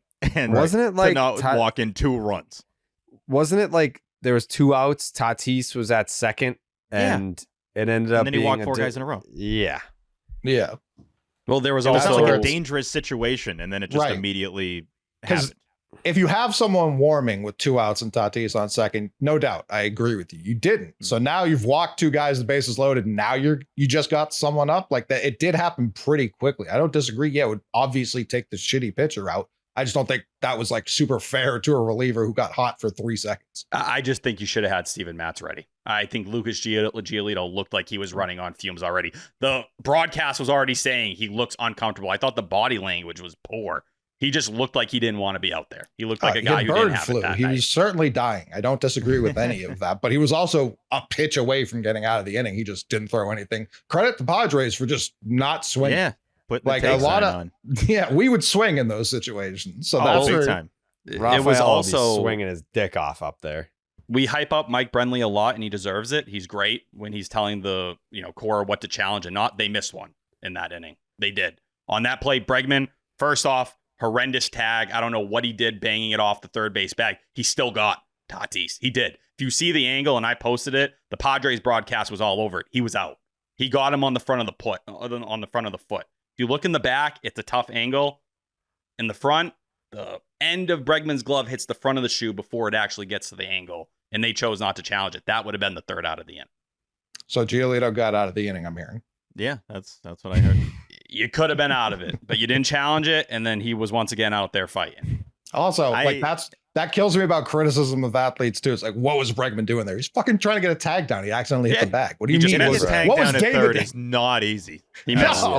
What was David Hamilton doing? That I understand. That's a fair critique. Bregman, like to your point, made the tag. He just tried to do it quickly, hit the bag. Can we talk about the David Hamilton thing really quickly? Because I don't know if you guys hung around for the post game last night, but I mean, I watched today, none of the post game. I was like, I do not want to hear about this. I was last done with night, that game in like the 6th inning. I watched the whole post game. Like once they get all the way down the line to the point where they're interviewing like the David Hamiltons of the world. And he was visibly frustrated, visibly annoyed with the questions. Poor TC celebrating 30-year anniversary at Nesson. Shout out to TC. But like, I think it's not unfair to be like, your job is to get the bunt down as a sacrifice. He was trying to bunt for a hit. Get a hit.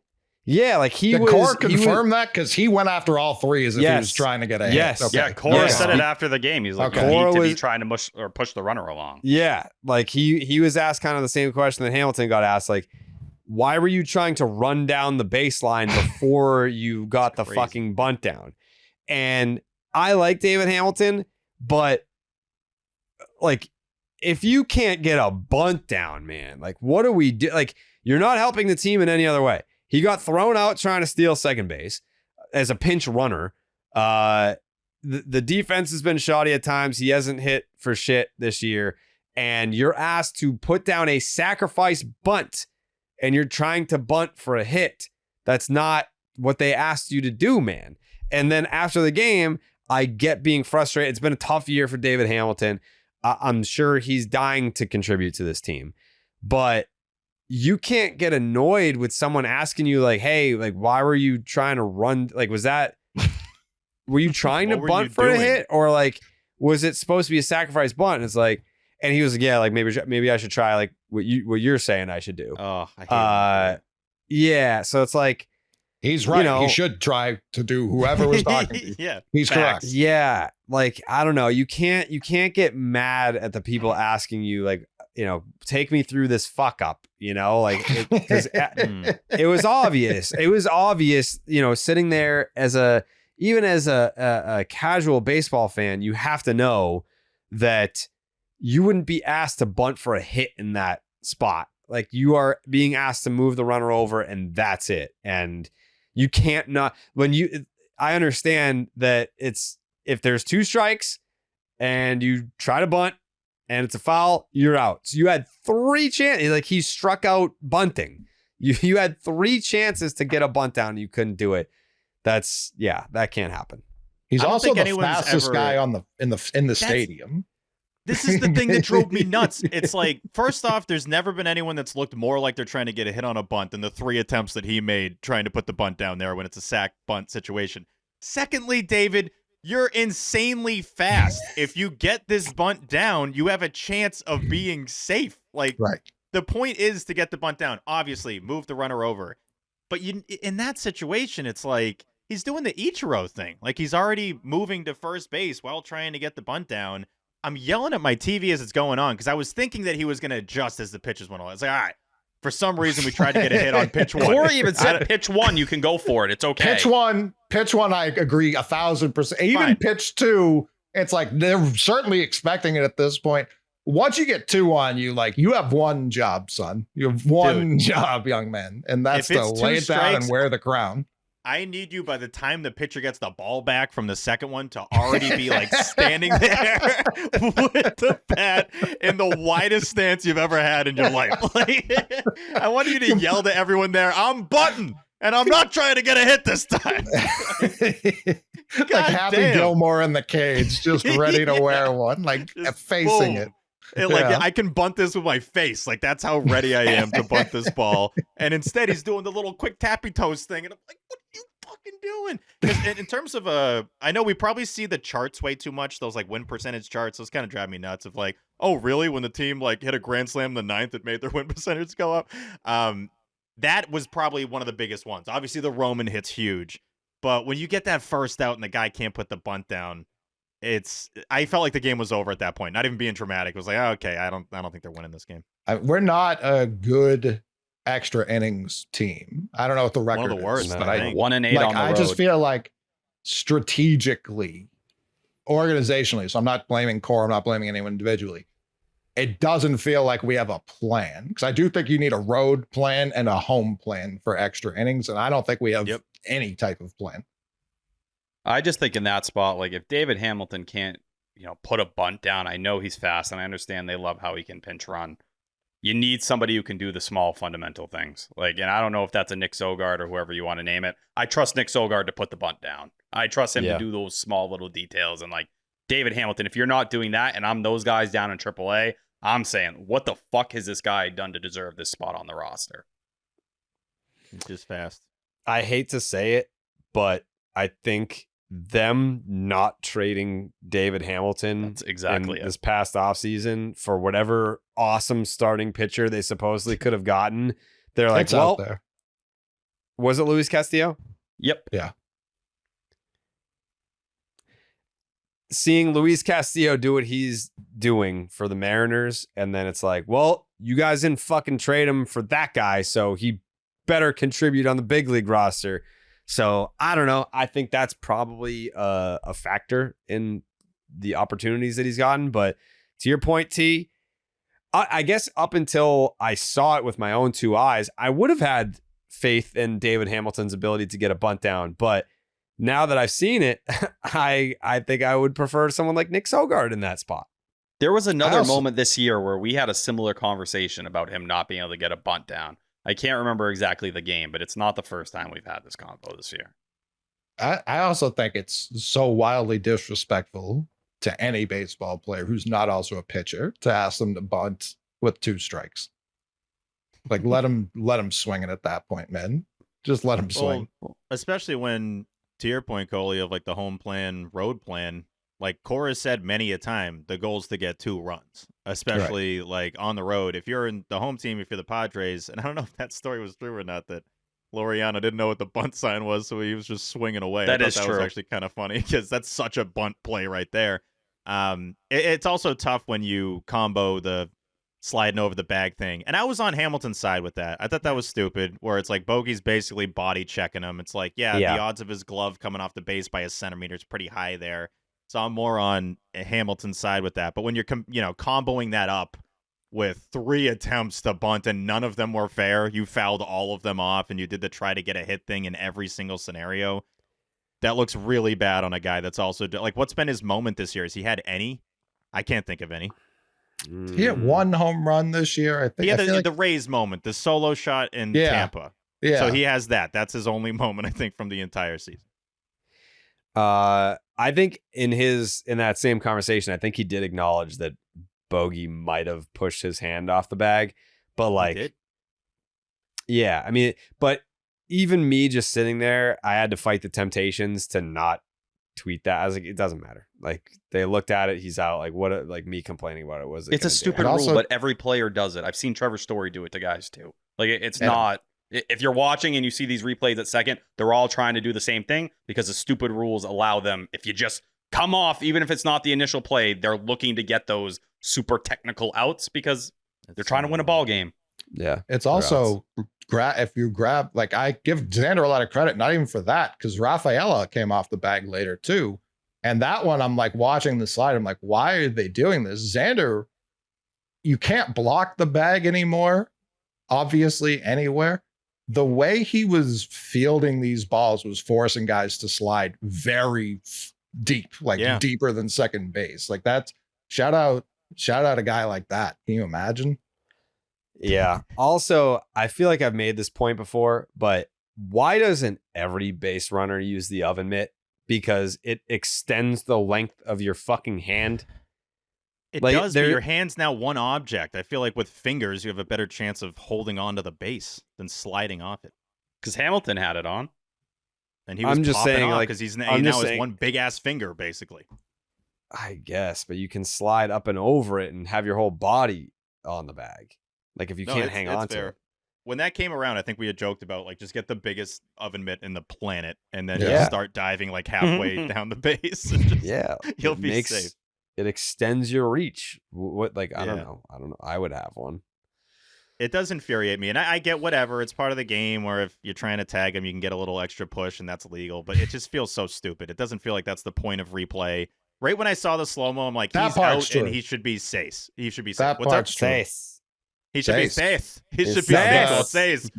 Ocho, yes. The spirit of replay, I agree. I don't think replay should ever be in slow motion. Yes. I don't think you should be allowed to watch it in slow motion. How many do you know, Jared? 11. Is that 11? Yep. Yeah. 12. Ooh. 13. 14. 14. Siete. Nope. 15. 15. Like quinceañera. 16, 17, 18, 19, 20, 21, 22, 23. Yeah. That's 20s. Gets much remember easier that. from That's there. 20s, Trente. correct. There you go. Trente's There you go. 30s. Yeah. 30, 31, 32, 33. Yeah. See. Como te llama? See. Red Sox lose 5-4. That was an annoying game. I'll never take David Hamilton's side over Xander Bogaerts in anything. There's I no know. situation where I'd be like, I'm with David Hamilton. No. It's a very fair point where it's like, I like one of these guys so much more than the other guy. So Also- even though he's wearing the Padres jersey, I'm like, fucking give it to him. I like wanted him to be out. I'm like, yeah, Bogey, fucking get it, dude. What a play. What a play from the Hell kid. of a play. You killed him. It made no sense, but you're out of here. Once. Oh, wow. The other Nextel call of the series, Wow. Don Orsillo. Yes. Wow. 0-2 pitch to Put Bogaerts. some extra juice in this. Lifts a fly ball to left field. Does it have enough? Anthony going back at the wall. Bogey goes boom. Bogaerts with a home run ties the game 1-1. Can I get the walk-off too, Jared? I thought you were doing the walk-up. Me Bogey too. Goes boom is incredible. It's on my page if you want. Even though he went bloop, but we'll go boom. You've probably Xander tweeted. thought he popped up to the pitcher. the helmet pushing it Xander down. was No one's furious. ever thought they flew out in the infield that hit a home run more than that play right there. That was crazy. I remember A-Rod did that once, and people were furious. I know. At He was Fenway. making me think I read the ball wrong. I'm like, I thought he got most of that. And then he's just, nope, must be an out. Ding dong. The runner-up call of the series brought to you by Nextel. Here's Donnie O again.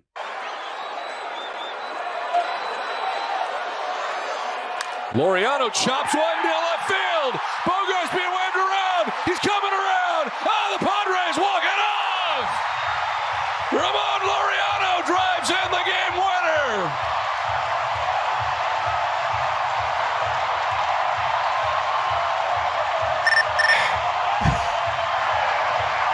I fucking hate Tom Brady. Oh, I love Petty Dawn. I think it is the greatest thing. When Xander did the post game, he put out like a tweet after that was like, I'm really happy our second chapters have been this beautiful. I'm like, Dawn's just joining in with Xander, like having this moment. It's like, good for you. You should always clown on the Red Sox for what happened. I fucking hate the Padres, and I hate that we've allowed the Padres to exist in the way that they do. It's it's our fault. I'd give up a bad number of prospects to get Don Orsillo back. Genuinely. Oh, I would all make of some them. very uncomfortable deals. And honestly, we'll take the Xander contract on if Don comes too. Tomorrow. I I hate to don't- say it. I I don't don't- do it. I don't I think need that Don. Don would ever come back here. He No. said he No. wouldn't.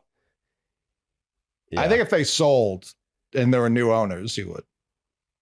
I mean, Yes, there was an article. would I you? forget if it was Downtown or whoever did it, but he was so definitive that he would not come back. Which sucked. Yeah. That really felt like that hurt to read that. And I understand it's not because of us, because he's gone out of his way to be like, I love Red Sox fans so much.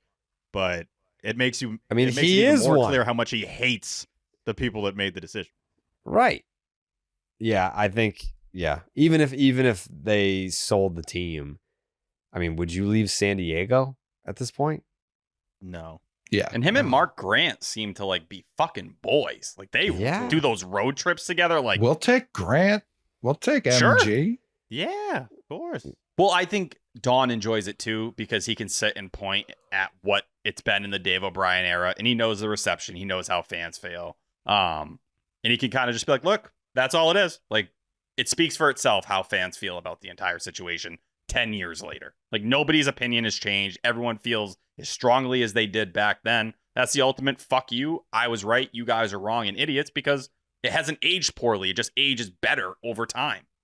I can't It's the believe only it's been 10 reason- years. I know, that's absolutely crazy. It was the start of Section 10.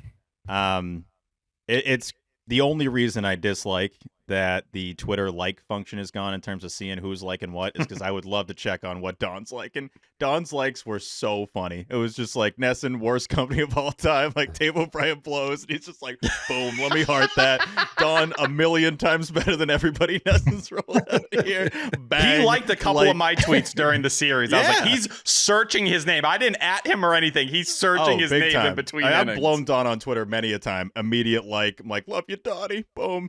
But I think in that walk-off call, too, there was a little extra juice. Like, we all knew at that point the Padres are winning that game. It's like the Red Sox couldn't even get a bunt down. It's a tie game. You guys are up. But little chopper over third gets a call like it's a walk-off grand slam by Tatis. But I don't even blame him. You got to put some juice in it. Well, Nextel liked it. That's his. Yeah, they loved it. His bread and butter is loved it. He is a walk-off guy. Like he's like the top walk-off guy. Yeah, he lives for the walk-off. Yeah, in San Diego, it's the Grand Slam. Also, the Slam Diego. The summer of the Slam Diego is I think 21. All-time heater. All-time 20 or heater. 21 is one of those years. But yeah, they just were hammering Grand Slams and welcome to Slam Diego. That was, I believe. I don't know. It doesn't matter what year it was. It was 20 or 21. But we were like selling those shirts. I don't think it was 20. It would have been weird during COVID. They were hitting a lot of balls, no doubt. Was it 19 or was that too early? No. I was in Saugus, so it was 21. Big time. Yeah, 21. Yep. 21. Yeah. That's a good point about the fans, yeah. Yeah, Don rules. That would have been tough. Slam Diego, and it's just cardboard cutouts. Yeah. Fucking absolute crickets. The players are like, Don, calm down. Like, we can hear you loud and clear. He's also at home. Like, he's not even there. He's just on a yacht somewhere. If I'm Don, I'm never leaving San Diego. He's living a king life out there. Yeah. You see the post he puts up there? He's got a sick house right on the water. This dude's like obviously a chef. He's living the dream. Why would Big Fisher. San Diego's incredible. Right? Yeah. Oh, big time. Don't disagree. I say that all the time. If I didn't have something like the Red Sox or my family anchoring me to Boston, Massachusetts, I'd be in San Diego for sure. Yeah, same. What a city. What a town. Red Sox lose 5-4. Wait, I do have a couple thoughts on the bullpen. Jordan Hicks looked filthy. Credit to him. It was nice to see the sweeper playing. It was up 3 miles per hour. I don't know what's going on there, but good Jordan Hicks outing. That's all. Coley? We can't live in a world where we're doing individual Hicks appearance takes because that's not who he is. Like, we're at this point with him where it should be. Who he is. He's going to have appearances where you're like, this is the greatest pitcher maybe in the history of arms and balls. And then the other ones, it's just going to be like, I wish murder was legal. Like, that's the Jordan Hicks experience.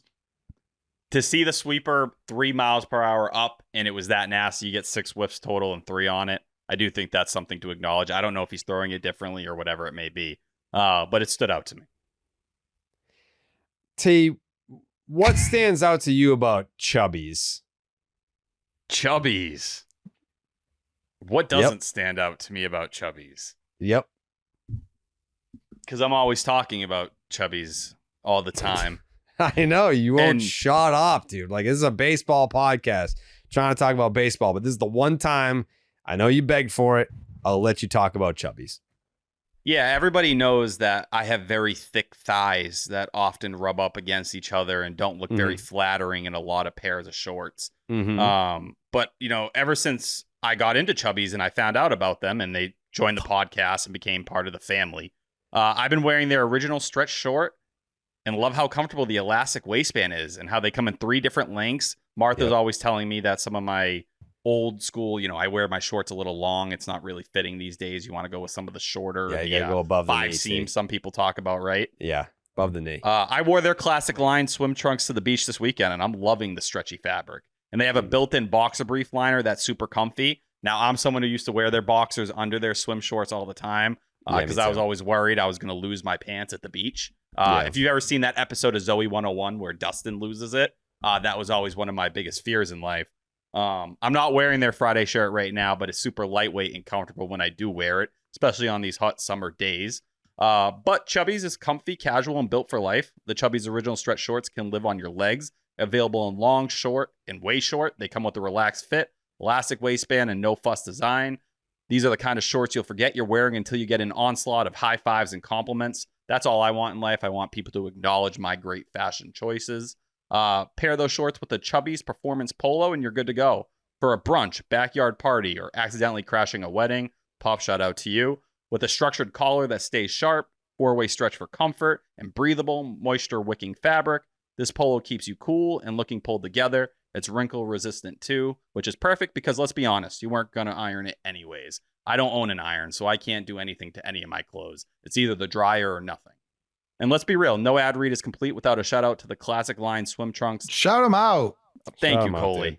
They took everything annoying about old school swimsuits like that scratchy mesh liner and replaced it with a soft, supportive boxer brief liner that keeps you dry, comfortable, and chafe free with quick dry fabric, 4-way stretch, and great prints that bring the heat. Whether you're jumping into the ocean, napping on a beach chair, or somehow ending up at a rooftop bar, these trunks have your back and your thighs.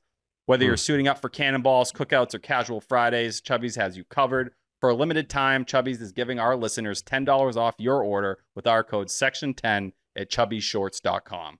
That's code SECTION10 at chubbyshorts.com. Support our show and let them know we sent you. Give summer one last hurrah.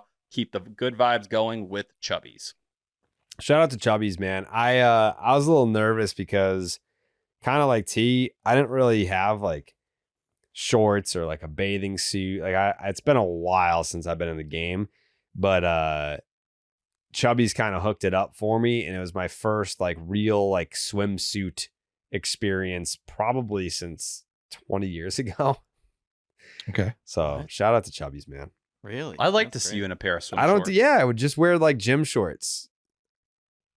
Yeah, I can't even tell you the last time I wore like a real. Jared has swim pants. He's custom made. Are you a t-shirt in the pool guy, Jared? What? Are you a t-shirt in the pool kind of guy? Not in a mean way. Some people, I've seen skinny people do it. No, you haven't. I have.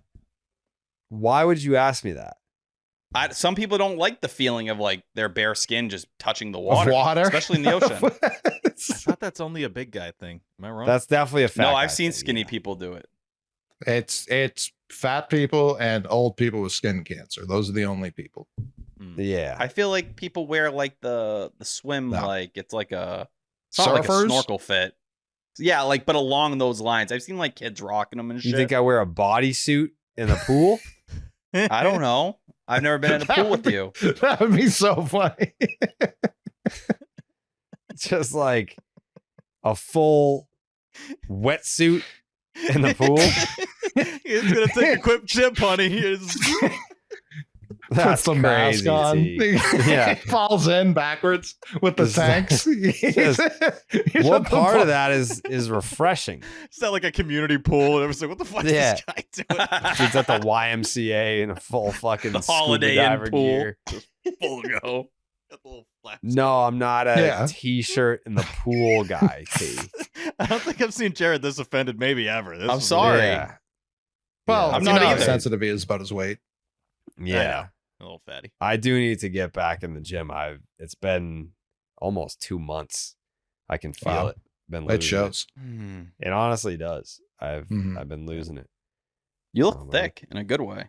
No, I don't. I've lost weight big time. Really? Yes. I'm so jealous.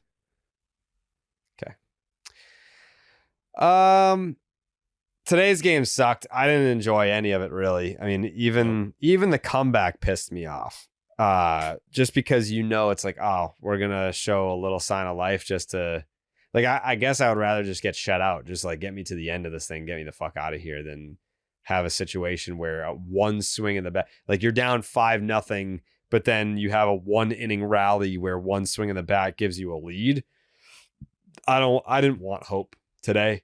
I kind of just wanted to take my L and be on my way, but the Red Sox had other plans. They wanted to piss me off again today, so that's basically what happened. I don't know, like, you can't really blame this game on one person, right? Like that's not a thing. I mean, I would say I will. Okay. When T said earlier, Masataka Yoshida had a good series, I disagree because you play your worst lineup every time he's out there. And Rafaela at second is not a hitter. He has not hit playing second base at all. And Jarren Duran has not played a tenth as good a defense as he played last year. He's 2 outs above average in center field this year. When you don't get to the ball, probably doesn't affect it too bad. To be fair, it was a 5% catch probability on that ball. Sure, Rafaela catches it. Catch, maybe. every time. I'm not saying he wouldn't, but he's misplayed balls. He ran into Willier again this series. Like, he's not a good center fielder this year. He had a diving grab in this game too. That's great. Rafaela doesn't have to dive. This is my point. Like, we're playing. Maybe Rafaela gets there. We're playing our worst, and Rafaela certainly doesn't just swing at 5 pitches that are nowhere. You know what I mean? Like, he's been doing that his whole life. And he's also been elite this year as a center fielder. Like, I don't know what we're doing. He's a bad second baseman. Best defensive. Well, no, he's playing a good second base. He made another great play today. Made a great play yesterday. Jared switched fingers. Ramon Laureano. He's robbed him of a hit back-to-back days. Great. This has gone too long. I gotta go point it. Yeah, it was. To Jared's point, it was after my take, and then T started rambling. Yeah. That's fair. These are the rules. I think Jarren Duran has been good in center field, but when the bar is Ceddanne Rafaela, it's easy to be like, he's nowhere close to as good as the best option that we have. So it's like, I think both things can be the same. I think Coley's talking about Duran like he's a chuckle fuck out there, which isn't true. I think he's been good, but when you have Ceddanne Rafaela playing second base, you can absolutely look at it and be like, wait, why is the best defensive center fielder in the league, not just on the team, why is he at second base? So in comparison, like, he's not going to compare, but who does? But you don't have to look elsewhere is the issue. You already have him. Jared? Why, if he's a natural infielder, I know this is a crazy thought at this point in the season, why are we putting Ceddanne at second and not Duran if he started off as an infielder? Done it since he was in college. Okay, but like, I mean, that was the case for Mookie. You ever heard of Mookie Betts? He hadn't played shortstop. That's why Mookie Betts ruined his career. It's absolutely ruined. I don't. Do you think Jarren Duran would play a good second base? No. I don't think you need to play. I would have no faith. We had Kristian Campbell there for 3 months. Like, we don't. Sure. He doesn't need to play an above average one. He needs to play a half decent one. But he hasn't been on and infield Mookie dirt Betts. since Mookie Betts has not been good, not because they moved him to short, but because he lost 30 pounds before the season and he was $150. Like, he didn't have the weight to lose. Like, that's going to affect your offense. But he was still hurt last year too. But he's still like a 3-win player. That means his defense is good. If you're hitting like shit, but you're still a 3.5 win player, that means you've been good defensively. I don't think the move to shortstop has fucked him up.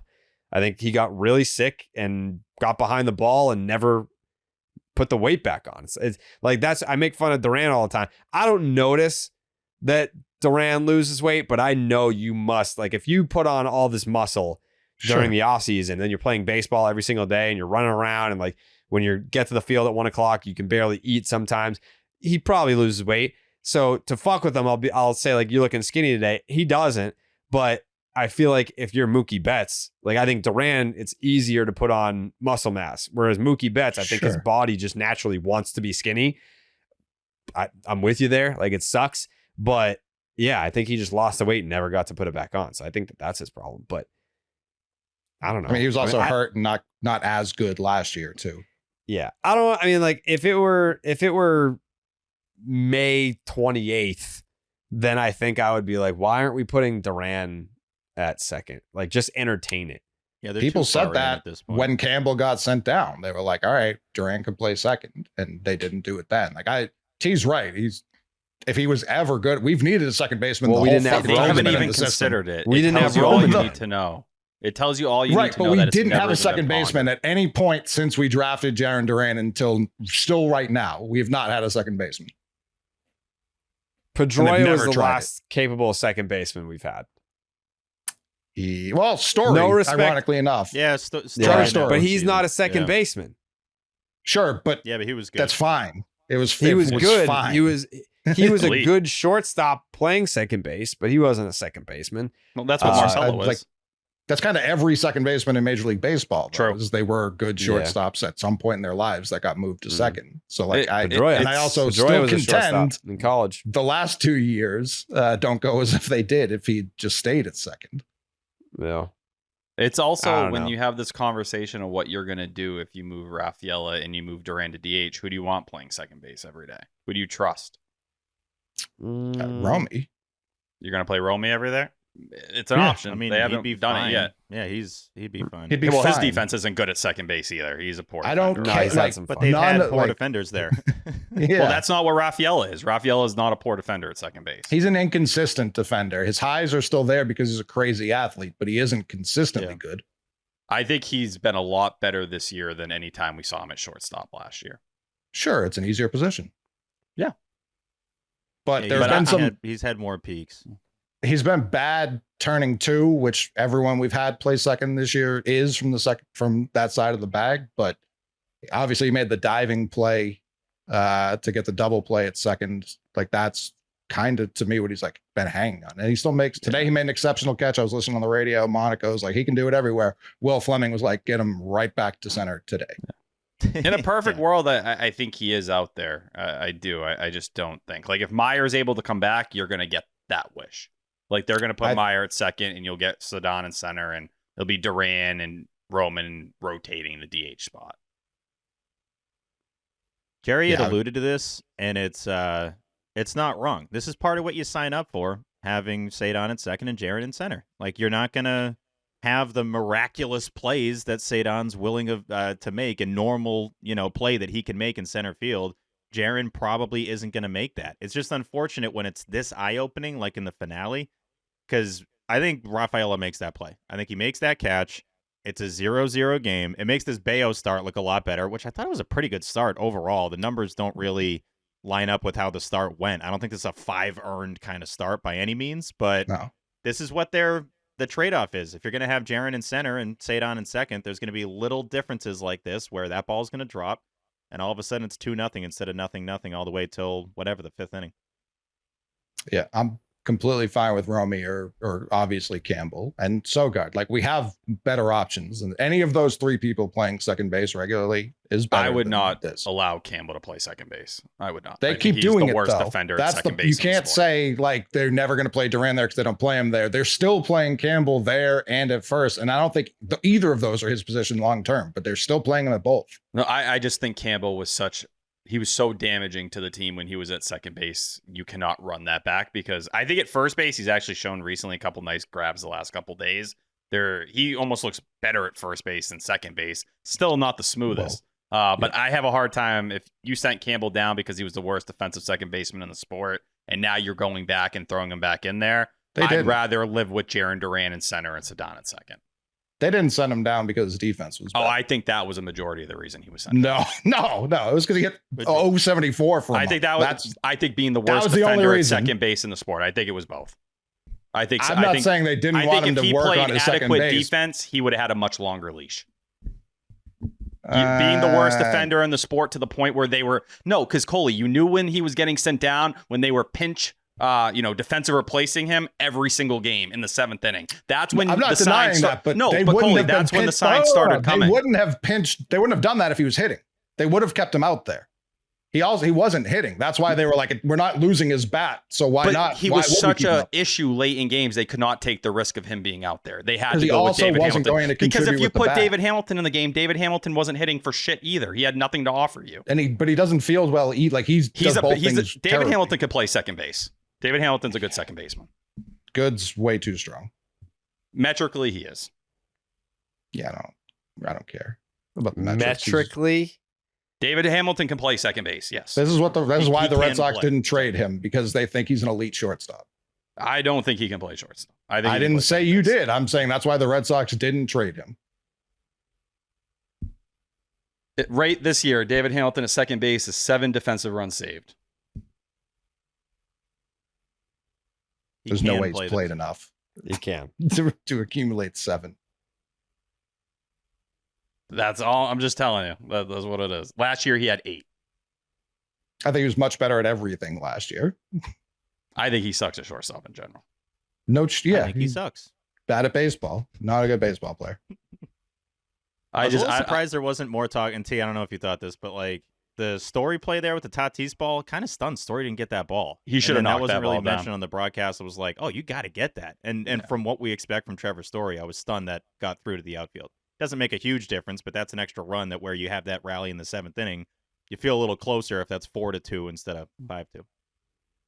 Yeah, I'm not like I think if you want to have the Romy second base conversation, I think that's real because I think you can make the case Romy has earned playing time against both sides with how he's looked this year. I do think there's a reason why they have been a little avoidant of him at second base at times too. That feels like it kind of says something on its own. But I'm good on the Abraham Toro stuff.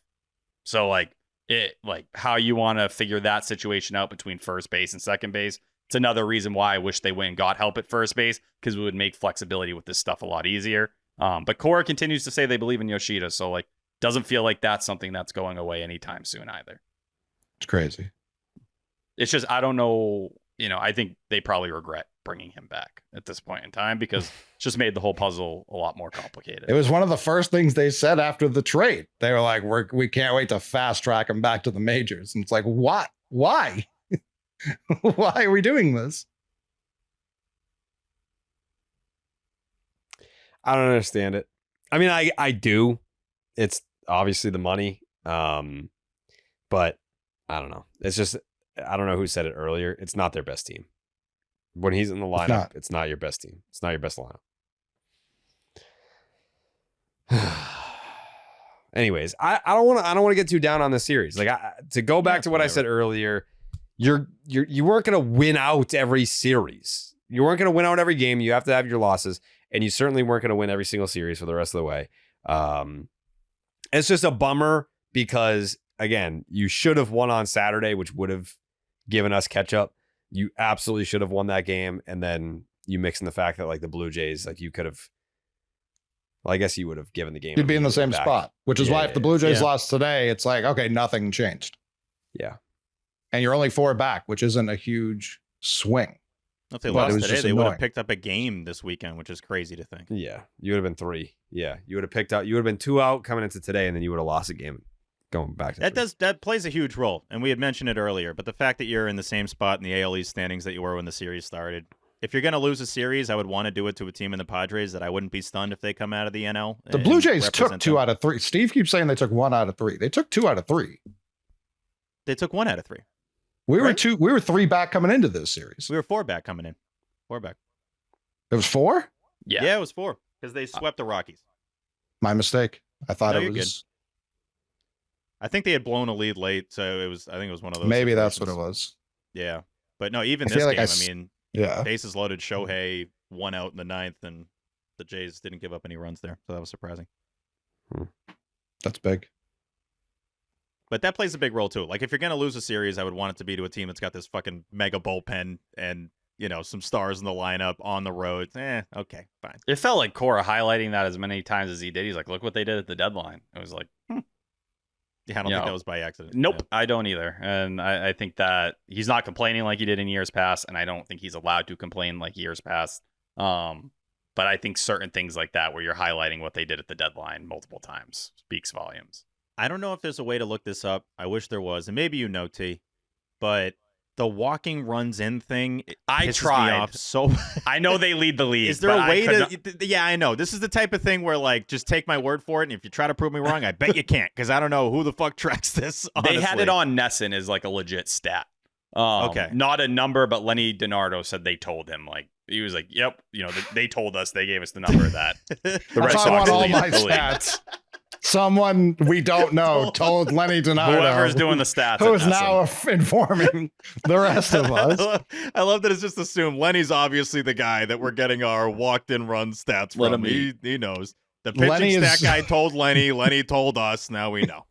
Lenny is George Bush reading to a bunch of 3rd graders. Someone leans in to tell him the stats.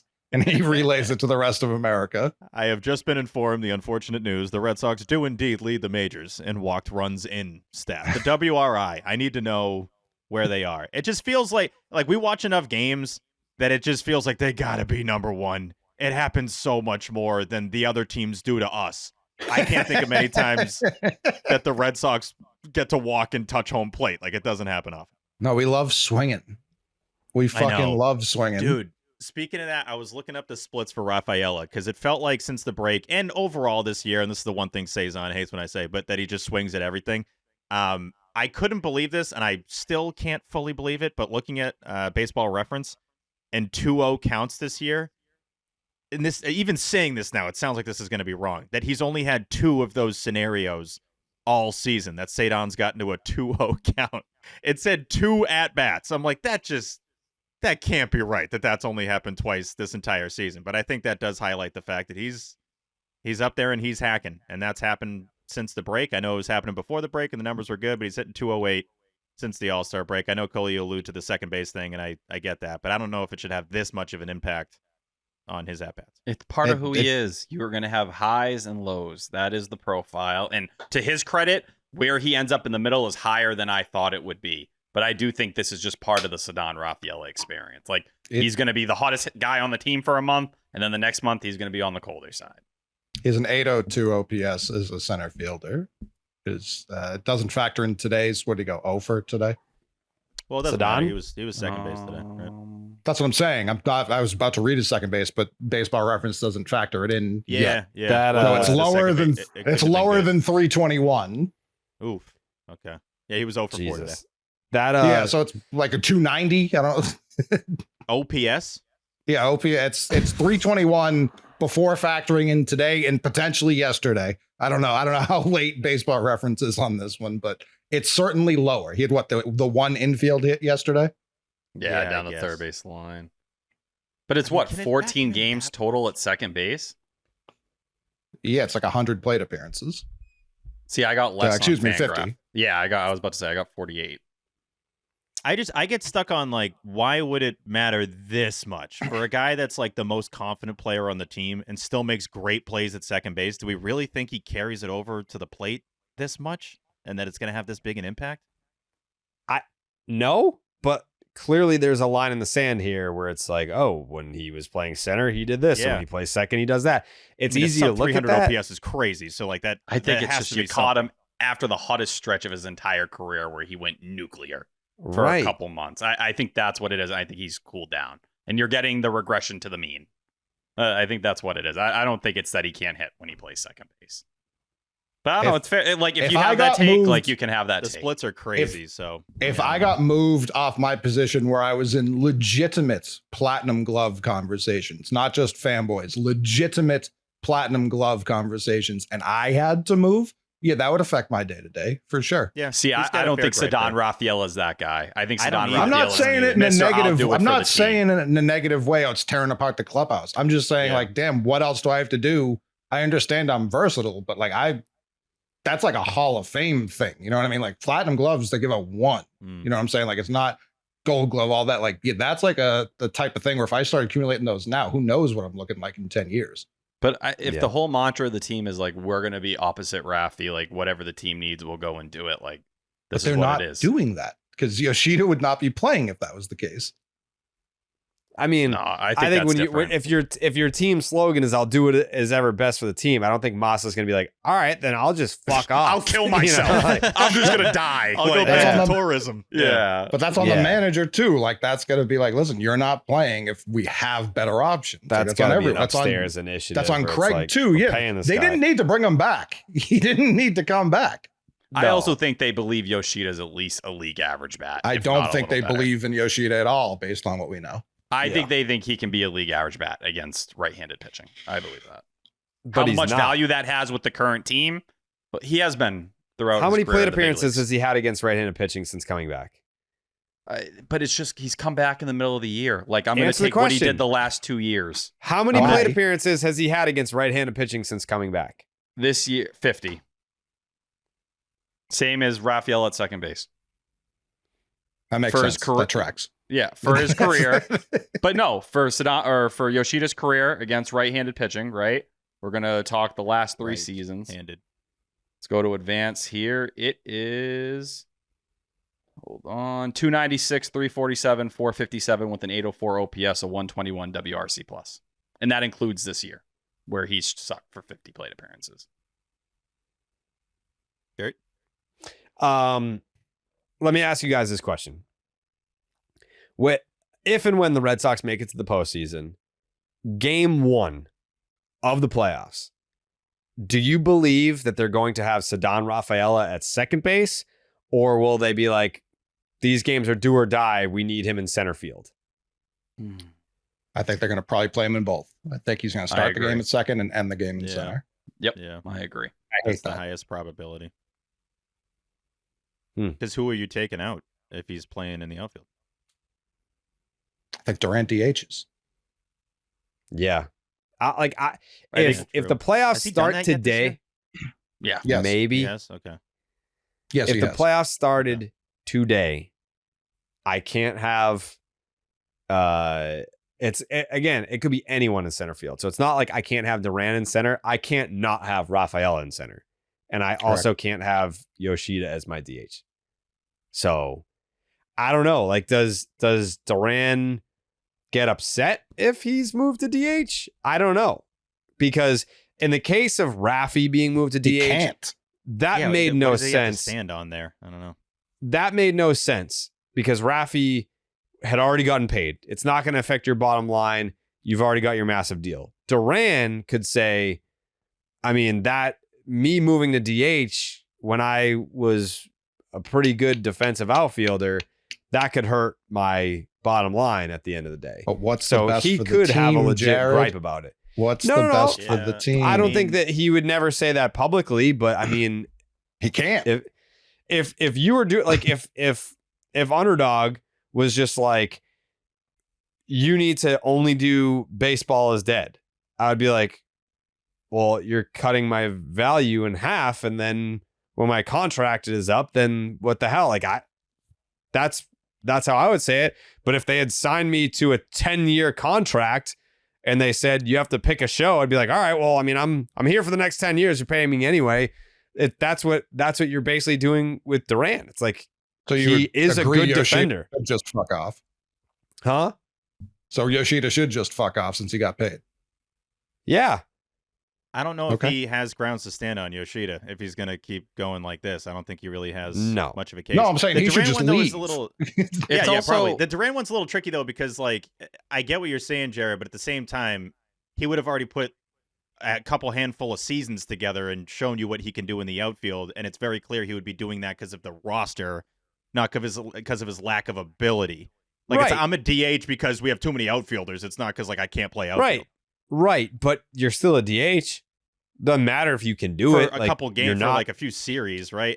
And we have to factor in, too, that he's played DH one game this year. So if we're going to play that with Rafi and how that can change his whole, psyche and everything, that would have the same effect on Durant potentially. Jerry?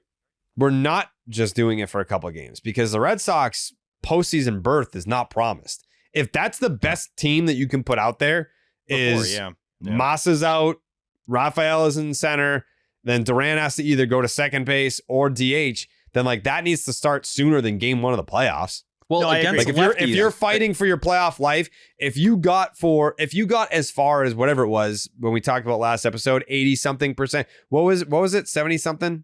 78. Yeah, it's upper 70s. It's at 77 now or something. 78% playoff odds. If you got to a point where it was coming down to the last few weeks whether you were going to get in or miss the playoffs entirely, like the playoffs for a lot of teams that are on the fringe, the playoffs start in September. Like you need to be playing your best baseball just to get in. And the Red Sox are not one of those teams where it's like, yeah, they'll be there. They'll figure it out once they get there. You can mix and match with, your different defensive alignments and you can start your rotation however you want. The Red Sox should be approaching this as we are fighting for our playoff lives today. We should be putting out the best lineup that we can put out today, the best defensive alignment that we have today. Coley? It's also a huge reason I want Campbell and Harrison up sooner so that if they do inevitably have a little stumble, it happens in August, not in September when everything is amplified and matters more. It's also like when they've been playing lefties recently, Yoshida's not even in the lineup anymore. They've been playing Rafaela in center field those days, Roman Anthony in right, and Ref Snyder DHs. And then you have Duran in left. So like that's against lefties. If you're facing an elite lefty, that's what the lineup looks like, and you have Romy at second. Maybe it changes if they kill Toro, or maybe that just becomes Campbell's spot in September, due time, whatever. But that's also part of the equation here, where like Rafaela is still getting time in center field. There's not a lot of games. They have 43 games left. If my math is right, 119, 120, 43. So if you're going to start planning for what the playoffs are going to look like that has to happen very soon. Mm-hmm. And you don't want Duran going into the playoffs having one game at DH under his belt. Like, here we go. All right, we're going to put you there. To Jared's point, I do fear, it's like legitimately part of the reason they're doing this has nothing to do with winning games and has to do with the offseason. And I hate that. What do you mean? Because you're thinking about it from Jaren's perspective. Do you think other teams want to trade for a DH or a center fielder? A center fielder, yeah, probably. Right. So that's what I fear they're doing. I don't think that, like, yeah, I'm sure some dickhead executive is going to be like, well, you guys moved him off center field, so I'm not giving up a top prospect or whatever. Yeah, I agree, but they will say when that. They get to negotiating, I don't think that they will win. Yeah, I don't think that they'll win when it comes down to that. But I do think that they'll try it for sure. Yeah, agreed. So that's where I genuinely fear that being part of it. Because we already talked about if they're going to do it with, if they're going to manipulate Walker's shit, then yeah, I assume they would be manipulating this as well. That's completely valid. Into it. That is, I mean, why would he only have one game at DH so far if that wasn't the case? He'd be like, I think I'm all in on him being the DH. Honestly, if they're going to keep him at DH moving forward, like, yeah, there's less of a reason to move him. No, yeah. They've opened up that spot. I don't know if people heard about this. Why can't you Why can't you rotate Roman there too? I think you'd rotate Wilyer. Willyer's a Gold Glove outfielder. No, I know, but I think against lefties, it shouldn't just automatically be Duran. I don't know that he has the splits that are indicative of, like, historically, yeah, he has hit lefties better in the past, but Wilyer really has never been given a chance. So that's where it's just like, yeah, why not give him a couple? Yeah. Because Cora's been pretty adamant, and I'm pretty sure T can back me up, that he's been like, we want Roman Anthony never to play DH. Yeah, no, Cora was like very against that idea. He's like, he needs to be out on the field as a 21-year-old. And to his credit, Roman Anthony's defensive metrics are very strong, like surprisingly strong. I'm okay, and this is more of an off-season talk. I'm okay with whatever of the three positions they want to lock Roman into. Any of the three. I would prefer him in a corner. I agree with you, but we also know a lot of teams were calling for an outfielder and they weren't calling for one of the corners this year. So if whatever's going to make the team ultimately the best, and this is too early for this, but Roman's shown me enough where I do think he could handle center. That's a crazy thing to say. He's been excellent. Don't need him to play there. No, we don't need him there, and I'm not trying to move Rafaela, but whatever's going to make the best team possible, that's kind of what they said they're going to do. So I think they should stick to that. Not pick and choose. Credit to Roman. He's got the best stats against lefties out of all those guys. Yeah. So far this year, Roman Anthony, 5 defensive runs saved in right field, 0 in left. Not bad, not horrendous, but been really good in right field. Yeah. Nothing sticks out. And remember that debut? He had that fuck up in right exactly. field. Like, people were like, oh. It's like, I don't think he's made anything close to that since that happened. No, and that was him and Marcelo converging two positions. He hadn't played right at all in the minors this year, had he? A little bit. He was moving throughout the spots. But there were multiple. I think, there was one with Marcelo where they didn't really know what was No, going you're on. talking about the one that rolled, right, missed, Steve? Right? Oh, sure. Yeah. And that's the debut, and he finds out that day, and he plays that night. And he finds out at like 3. yeah, I know. Classic Sox. First pitch is in 10 minutes. Hey, you're playing tonight. It's your debut. Can you hop on the commuter rail, kid? We got a game soon. Yeah. You're in right field, buddy. So, yeah, play your best lineup. Red Sox lose 6-2. Yeah, they haven't done that. No. They have not done that. T, where has Kristian Campbell been playing defensively recently? Still getting time at both first and second, but a good amount of time at first base overall. He missed a ball the other day, like a pretty routine ball hit the second. And I was just like, this is my future left fielder. Yeah, and it was like jarring. This is not an infielder. And he wasn't this bad last year. Like he genuinely wasn't. They were playing him all over the place. He was not this bad. I don't know what happened this year. Obviously, the majors is more difficult. I super understand that. But the ball that was hit to him Saturday, I think it was not a major league or minor league level like play. And he flubbed it. I hate to say it about the kid, but he flubbed it. Yeah, since he got down there, it's now 22 games at first base, 184 innings. He's played 11 at second base and 90. So he spent double the amount of time at first, which is obviously part of the need and what they have going on. I do wonder with the password starting to get reps at first base, is that a signal like, all right, well, Campbell might be climbing the ladder soon and that's going to open the pathway. And to Campbell's credit, he made a nice play today, made a nice play yesterday. That was weird. Like makes a beautiful over the shoulder grab and then like tries to transfer the ball. It was the weirdest thing I've ever seen. It's like only Kristian Campbell would do something where the ball flops out like that, and he does a jump throw. And it looked like something out of a video game. But it been described at first base as okay. It's fine. Which is gangbusters probably below for a team average that's a little bit, but only had below average defensive first baseman. That's it. Like Toro, credit to him. I know it looks like he makes hard plays a lot of the time. It's not really that he's making hard plays. I just don't think he's a very good first baseman. So like regular or slightly tough plays look like, holy shit, he pulled it off.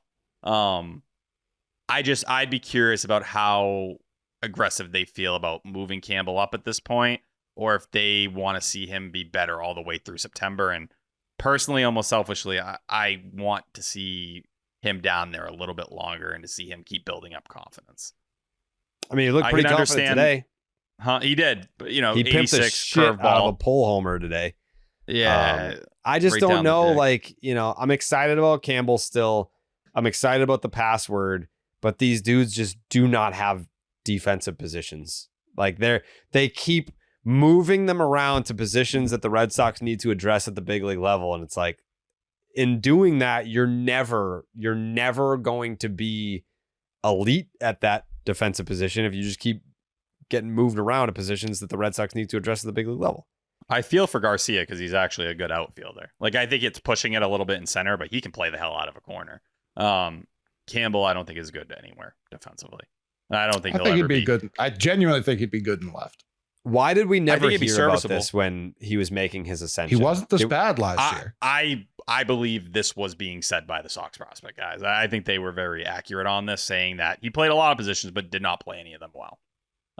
And they didn't play in short. I remember I got killed when we did a spring training episode. There was a Reddit post about this. I said I thought Alex Cora plays a better second base today than Kristian Campbell would, and people were like, "You're being a dickhead. You're being unfair to Campbell." I just was listening to what was being said, and I feel like it's kind of been proven, unfortunately. And I hope he can handle first base because it's a simple fit and it makes sense moving forward. Because if not, then it becomes very hard to figure out what you're doing with Kristian Campbell moving forward. At least in the next couple of years with Trevor Story here and if Bregman's going to re-sign. Yeah. I don't see him as a first baseman. Like I like my first baseman having meaty asses. Like I like him thick. I think of first base, I think of Mitch Moreland. I think of the hit dog, Mo Vaughn. I think of Kevin Millar. I think of Blatty. I think of Poppy when he's over there. I think Adrian of Gonzalez. Adrian Gonzalez. Yeah, I need a thick boy. Yeah. I'm telling you, I need someone that I can like grab onto that ass. And like Campbell, he doesn't have the build of a first baseman. Now, is that to say that he can't play the position? I don't know. We'll find out. But I like my first baseman being thick boys. You know what I'm saying? I've talked with people in the lower levels. I've talked with Ian Kundle. He's a left fielder, and that doesn't help this year's team at fucking all. Long term, I think that's where he's going to settle in. So he's getting traded. I don't think he's the one. What?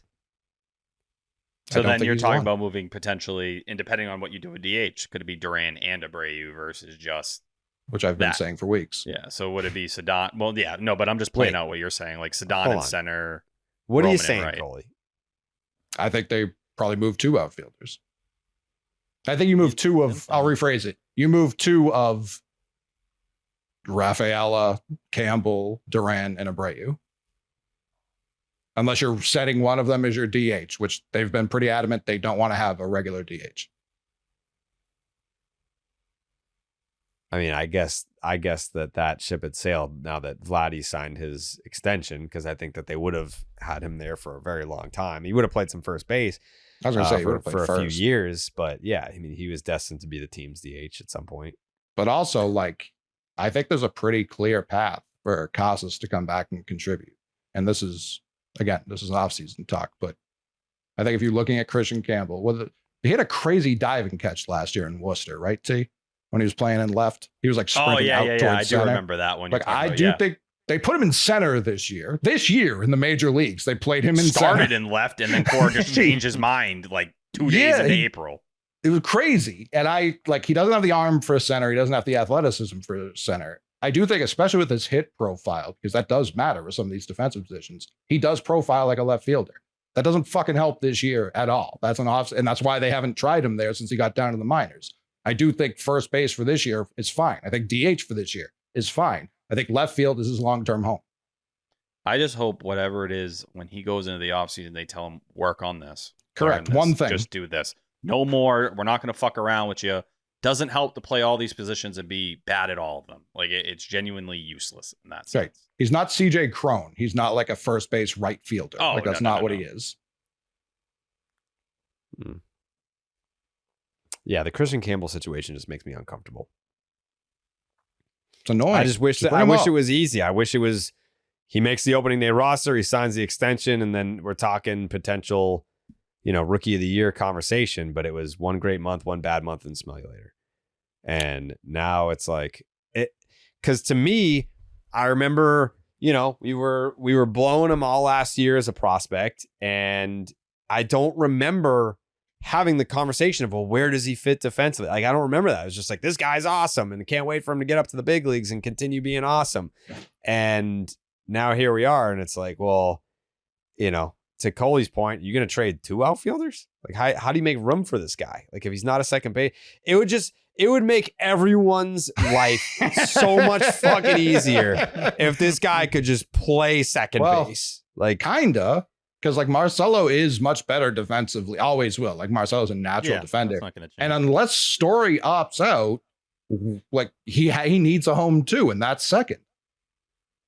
Meyer, yeah, unless Marcelo. Bregman doesn't return and they kick him to third. The Bregman thing. I and Jerry can shoot this down or back it up. I feel like all of everything that happened, because that was probably the biggest thing that happened this weekend, was Scott Boras and Bregman being like, we're going to table talks. Every time this year I've heard we're going to table talks, boom, extension announcement, 5 fucking hours. I think the odds are better that the deal happens when they say that's what I'm talks. saying. When I heard that they were tabling talks, I was like, we got him. It feels like we've been talking. You made an offer we didn't like, so guess what? This is our next move. It's to say fuck you. You know what I mean? And then the Red Sox come back and they're like, all right, fine, here's what you want. It's like Roman's agent storming out, right? Like in that Spear piece where it's like he leaves and then they had the deal done like 4 hours later. Yeah. I was pumped after I heard that Bregman didn't want to speak until after Christmas. He said that, and then he posed his son in like a Red Sox for life shirt. I was just like, all right. Yeah. I'd almost want it to be more aggressive. Like, we couldn't be further apart right now. Like, it's just not looking great at all. That would look so good if it wasn't looking great at all. Yeah. Like, I wanted a report that said Alex Bregman buys $36 million mansion in Detroit, Michigan. We got him. We got him. Red Sox for life. Red Sox for life. Yeah. Well, it is what it is. Yeah. That sums up the series. It is. Red Sox lose 6-2. Oh, I do have one note on Brayan Bello. I'm stunned. Okay. Of course.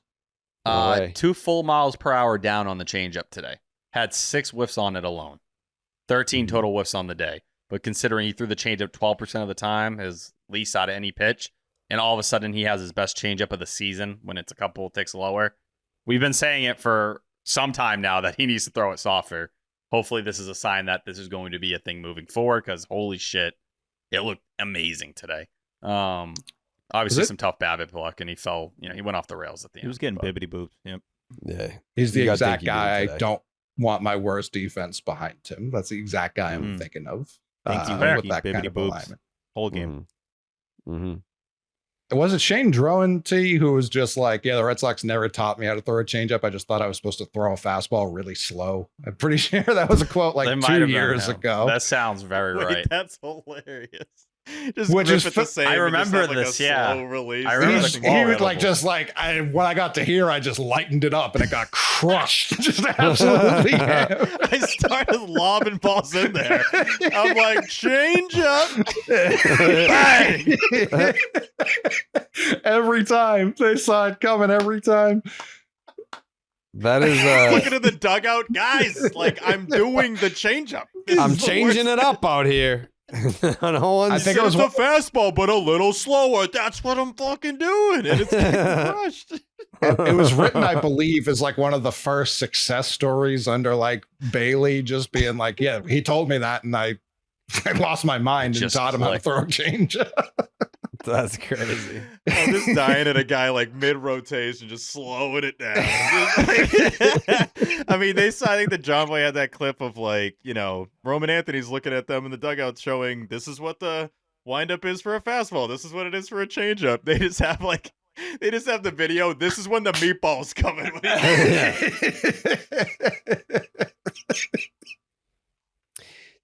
Did we lose Drohan to the Rule 5? He's been back. Yep. Yeah. He's back. He got returned. yeah. Yeah, Yeah. had a great start to the year, and he's been out with an elbow injury for some time. But he did But get he- Rule 5. Yes. To who? White Sox. Yeah. Oh, welcome back.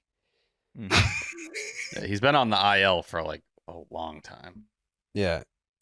Steve, you had a dog that was a Rough Greens dog, right? Yes, dude. I used to tell you about that every single day. Yep. Jared. Yes. Absolutely, dog. Yep. And I've got to tell you, Jared, What's that? my own dog, Lila, loves this stuff. Shout Loves out to Rough Lila. Greens. Rough Yeah. Greens dog for life. That was the For combo I life. was having with Lila earlier. I was like, Yeah. you a Rough Greens dog for life? What kind of dog? And she is was Lila? like, rough. Golden Retriever. Oh, Shout out to Lila, man. We've What a- always had what a- Goldens. Yep. What Yep, a gotta have beautiful, what a beautiful golden. Definitely a beautiful golden. Yeah. Rough Greens is the best. It supports long-term health by providing live, bioavailable nutrients, including essential vitamins, minerals, probiotics, digestive enzymes, and omega oils. You know, Jared. Ingredients love work enzymes. together to improve nutrient absorption, maintain joint and muscle health, and enhance overall vitality. We are using big words today. Jared, dog food is dead food. Traditional dog food is shelf stable for years because it's lifeless. Rough Greens brings the nutrition back, packed with live vitamins, minerals, probiotics, and all the good stuff like I mentioned. Rough Greens was created by a... What are these words? Have you ever read this? in your Say the life, word, bro. Steve. Naturopathic.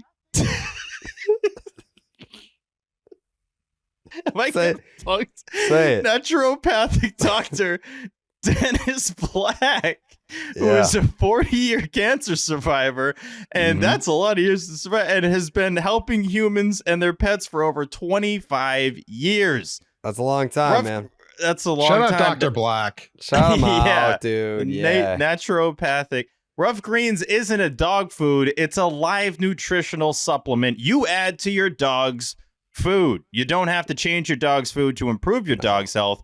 Just add a scoop of Rough Greens. It's that easy. Don't change your dog's food. Just add Rough Greens. Rough Greens is offering a free Jumpstart trial bag. You just cover shipping. Use discount code SECTION10 to claim your free Jumpstart trial bag at roughgreens.com. That's RUFF greens.com. Promo code SECTION10. So don't change your dog's food, Jerry.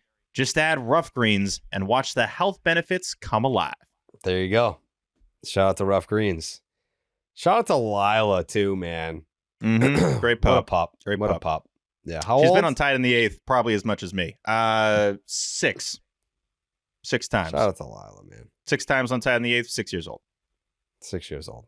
666. By the way, Ooh. I do fear that Bags cooked again on the we're wait. The next time there's a tie in the 8th, we have kind of like a sitcom intro for tied in the 8th, and Bags just went stupid on this thing. It is. I'm kind of waiting for the next tied in the 8th. I mean, even if it's like the Red Sox were winning 6-2, and then Isaiah Campbell gives up a grand slam, I'm gonna be pumped to drop this video from Bags. You know what Bags is? You know what Bags is? You know what Bones is? Yeah, it's like when you have those documentaries with the players that are like the top of the game, like the elite of the elite, and then they kind of blow themselves a little bit where they're like, I'm not saying Bags does this, but they'll have a line where they're like, I'm just chasing me out there. Like, I who am I supposed to chase? Like, I'm at the top of the game. I got to set the bar and then reset the bar. That Bags sounds like resets Bags. the bar Yeah. No, Bags wouldn't say that, but like Bags resets the bar every single week, and I'm just impressed to be along for the ride. Yeah. I think maybe we have to like change his Twitter handle to something different. To Bags? Yeah, it's Germatron. That's gotta I think we gotta It's gonna be Bags. Yeah, it's gotta be like at Is Bags. at Bags available? Yeah. It's gotta be Try like add Bones if that at isn't Bone, available. either Bones like it's gotta be Bags. It's gotta be like Bags J taken. parentheses Bones. What's you Bone know? Bags taken? It's gotta be Ooh. J Bags underscore Bone Bags Bones. is taken. Bone Something Bags like is gone. that. Bone Bags gone. Some At I struggle with Bags. tremendously. The Mm, next Bones. generation is going to have no fucking usernames at all. They're None. all the Yeah. usernames are taken. They're gone. I think mean, like- Bags and Bones, I think that's available. Nah, that's trash. Do you call him Steve? Do you call him Bones more than you call him Bags? Oof. Bones. Yeah, I call him Bones more than Bags. I think it's call very him close. Bags more than I call him Bones. Jake, what do you call Yeah. him? I usually hit him with Bags. Bags, Coley, I go Bone Bags pretty exclusively. Bone Bags. T, I feel like you don't talk to him. You're fucking Jeremy? asshole. Jeremy's my Yeah. fucking guy. What do you call him? You call him Jeremy. I've always called him Jeremy. You're going government I call names? everybody by their first name. Like, That's I don't my have a boy. middle I name don't guy. call No, him you by don't. the nickname. You Your literally whole come thing. you come in my house and you're like, "Hello, Train." You call her Train when there's no fucking cameras going. That's out of respect. I call her Train. Yeah. I don't think It's I've like called her meeting Train. the I'm like first too scared to lady. say it. No, she's Train. Train. Mariah was like, "What should we have the kids call her?" I was like, "Train." Auntie Train. No, Train. Just Train. Hmm. Is Mikey around, Jake? That's Oh, all yeah, I'm he's working right here. Yeah, he's What is he? roaming around What I somewhere. feel his it depends on the day. Like he's the most like 50-50. Like you don't know what the fuck Right. he's gonna say. I'm both, but lately it's just been Bags. It just Bags. flows. See? Yeah, like it Mhm. feels I get Bags. I mean, Like- Mikey came up with the names. yes, I know. But like I was hoping Mikey had a new third option we didn't have yet. I yeah. gotta cook something up. Yeah. Yeah. Both of those were just random as hell. I just started saying like J Bags or J Bones, and then both of them Dude. stuck. It's when we Yeah. were in St. Louis. We were at that restaurant. You're just like, Bags, where are you going? I'm like, what the fuck did you just say? Bags? Yeah. Bags. It's like, he goes, yeah, man, it's J Bags. As if like everyone had been made aware of this. You before. idiots. yeah. Jeremy actually introduced himself as Bags the other day. We were somewhere, we were out, and he just goes, "Yeah, hey, I'm Bags." He is Bags. He's right. His bags, dude. He's Bags. Yeah, I think we gotta change the Twitter handle. We gotta do it tonight too, because I mean we're gonna end up putting this episode out, and everything that we just suggested, someone's gonna make an account to be like, I'll $50 and I'll give you J bags. It's true. Yeah. Jeremy, what do you think? He's working on it. Okay. Let it go. All I'm right. not seeing J Bags as that's not coming up for me. J Like, that could underscore be bags or No, just straight J Bags. Ooh, J Bags, I think is available. J bags would go crazy. J Bags underscore is taken. But J no- bags. Dude, if straight up J Bags is available, you have to do it. Yeah, that's so solid. I'm seeing Go to J Bags J-Bags. underscore. Yeah, it's a That's what I J just bags. said. J-Bags is a suspended Literally just account. said That might. I think it still exists technically. Yeah. It's Does it? unfortunate. J-Bags. J_bags. I'm sure he's tried it. Yeah, _bags is taken. J_bags. One follower. Get out of here. Jesse Torgerson.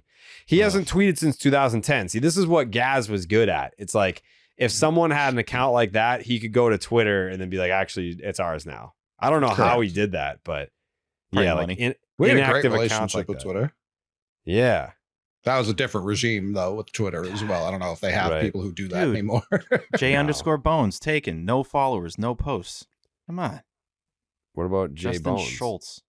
What about Just straight up Bones J and Bones. Bags with a Z? Mm. Making him Bones. more appealing Yeah, to J the youth. Bones is taken by Joshua Morrison. That dick. That J fucking Bags with a prick. Z is taken by Kill him. Jason Bagnishki. I kind of figured that. You didn't have to look that up. Yeah. I hate him. I'm tweeting at him right now. I hate you. Hasn't hate tweeted that in 6 years. Yeah, let's reply to his last tweet. You suck, Yeah. dude. Fuck you, dude. Eat You're not shit the real and die, Bags. pal. Yeah. Yeah. Jason Bagneshki's getting roasted. Yeah. If I you're want everyone listening right now. yeah, go to @JBags and just roast this guy on his Like, last tweet. give it up. Give He's it up, thanking dude. Spotify. It's like, get fucked, Yeah. Jason. Eat my dick, dude. Bagnishki. I want to see some really mean replies to this guy. Yeah, fuck him. He's put his notifications on for some reason. He's like, what the fuck's going on? Yeah. JBags just getting destroyed. I haven't used this app. Did I just butt tweet something? No. Give it up. Just Bags. to clarify, @JBags with a Z. Get this guy. Yeah, fuck him up. That handle would go real hard. Yeah, give it up, dude. What about J Bags with like 6 Z's? Like, just keep adding Z's. J-Bags. Or double G? Should we double G the bag? Dude, 2 Z's is taken? That's crazy. 3 Z's is taken? This is getting a little ridiculous. People have had this thought before. It Yeah. The Bags J-Bags community. I know, this is a ridiculous community. I thought there was going to be nobody in it. taken. I think 4 is available. 6 4 taken. Z's. Yeah, JBags with 4 Z's, I think, is an option. 7 4 taken. bags. Next thing you know, it's like, yeah, my Twitter handle is JBags with 8 Z's. Taken. This dude Is it replied really? to me, no context Steve is what they call him, and then replied again, oh, this is def a pod thing. It's like, I'm yeah, 9 dude, this is a deep. pod thing. Yeah. Jake said, fuck off. Fuck off. Fuck JBags, dude. 10 Jason taken. Bagniski. He looks like a fucking asshole too. Yeah, I don't like him. This guy I don't like sucks. anything about him. No. What if he died? What if the reason His why picture's he at hasn't like a tweeted is train 'cause he's dead? station. Yeah, he might be Even dead at some worse. point. Yeah. Yeah, even worse. Yeah, give it up, dude. You're not tweeting. In a different country too, dude. Like, I don't like Yeah. anything about this guy. Guy sucks.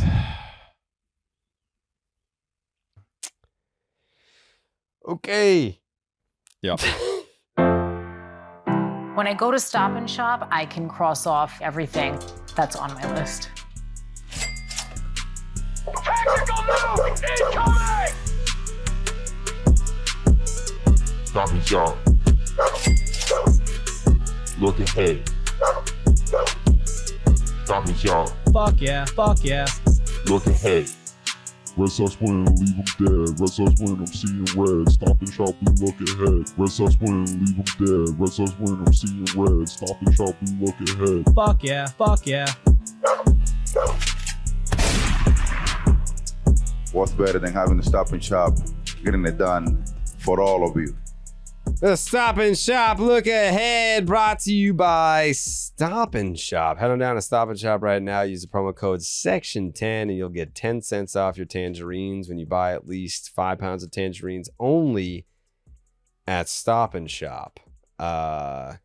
This is going to be a weird series with the Astros. We just played them, swept them, but hear me out on this. Ooh, this is, yeah. It's going to be it's going to be a couple of guys that are pitching under odd circumstances. You'll know what I mean when we get there. It's Garrett Crochet versus Cristian Javier. It's Dustin May versus Spencer Arrighetti. And Walker Buehler versus Hunter Brown. Man, did I want to call him Spencer Spaghetti, but I didn't. Proud of you. Thank you. Garrett Crochet is 13-4 with a 2.24 ERA, 107 whip, and an 11.1 strikeouts per nine. This is like the last time that the Red Sox are pushing him back, yeah? Or so they claim. Did you not see that, T? You look surprised. Yeah, I did not see that. I could have sworn that I saw somewhere that they were like, yeah, this is the last time they were pushing him back. It's like full. Yeah, the previous start. Is that what you're saying? Like for Crochet? Yeah, the previous start they had pushed him. He's on 5 days rest, or it'll be an extra day, but it's because of the day off, right? Well, it's still an extra day. Yeah, but I don't think it's but intentional. They push him. They can't make him pitch tomorrow. Yeah. Like if they, yeah, exactly. The last day that'll have an extra day. His last time out was his 9th with 4 hits or fewer allowed with 11 and 11th with 1 or fewer walks. The Red Sox are 16-7 when he starts. They've won 6 straight and are 10-1 since the start of June in Garrett Crochet outings. Cristian Javier, this is his first start of the season. Now you know why it's a little fucking weird. You know what I'm saying? It's a little wonky, as we've said in the past. This is his first start since coming off of TJ. His last appearance was in May of last year. Before his injury, he was primarily a fastball slider guy. I don't think I didn't see anything about like a pitch count that he's on, but he's probably on a pitch count, I would imagine. Game 2 is Dustin May, 6-8, 4.93 ERA, a 1.37 whip, and an 8.4 strikeouts per nine. This will be our first look at what the Red Sox are likely to do with May's arsenal. All season, his sweeper was his number 1 pitch, 40%, and his cutter was number 4 at 8%. In his first start with the Red Sox, his cutter was his number 1 pitch, 30%, and his sweeper was his number 3 pitch, 26%. His cutter was his best pitch, with hitters going 1 for 6. Despite this, he still allowed 6 hits, 3 earned, 1 walk, 2 guys in his 3 2/3. The Red Sox are obviously 0-1 when he starts. Spencer Arrighetti, 1-2, a 7.43 ERA, a 1.58 whip, and an 8.8 strikeouts per nine. He's made just 1 start since his return from a broken thumb on his pitching hand. He made 2 starts at the beginning of the season, so he only pitched 3 times all year. His first outing back, not good. 3 2/3, 11 hits, 5 earned, gave up a ball and 1 walk, 5 strikeouts. He's mostly 4-seam cutter curve.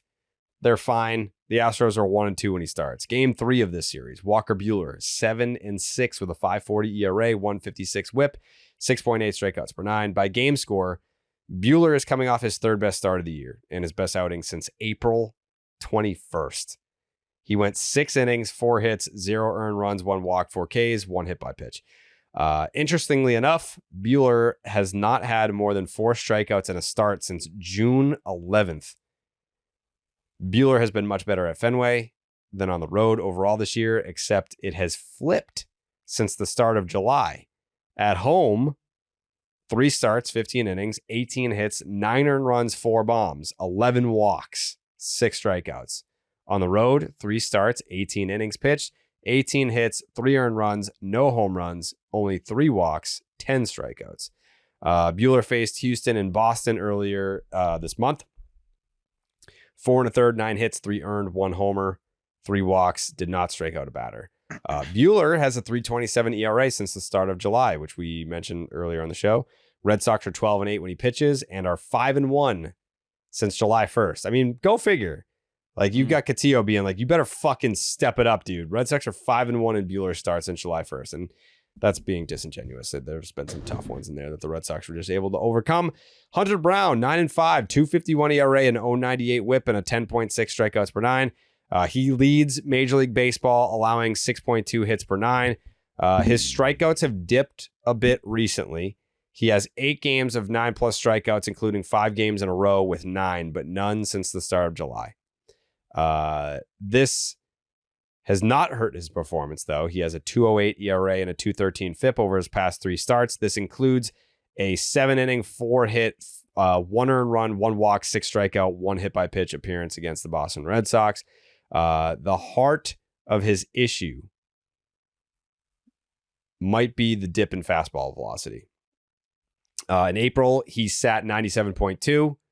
Opponents hit 0.75 against him. In July, it was 96.9, allowing 333 batting average, 582 slug. So far in August, it's down to 96.3.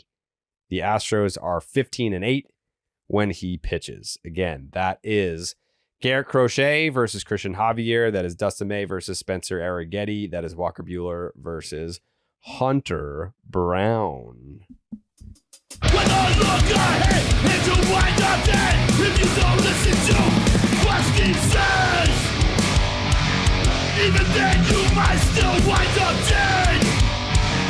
Caught in a tornado, get smoked by your neighbor shed. When I look ahead, when I look ahead,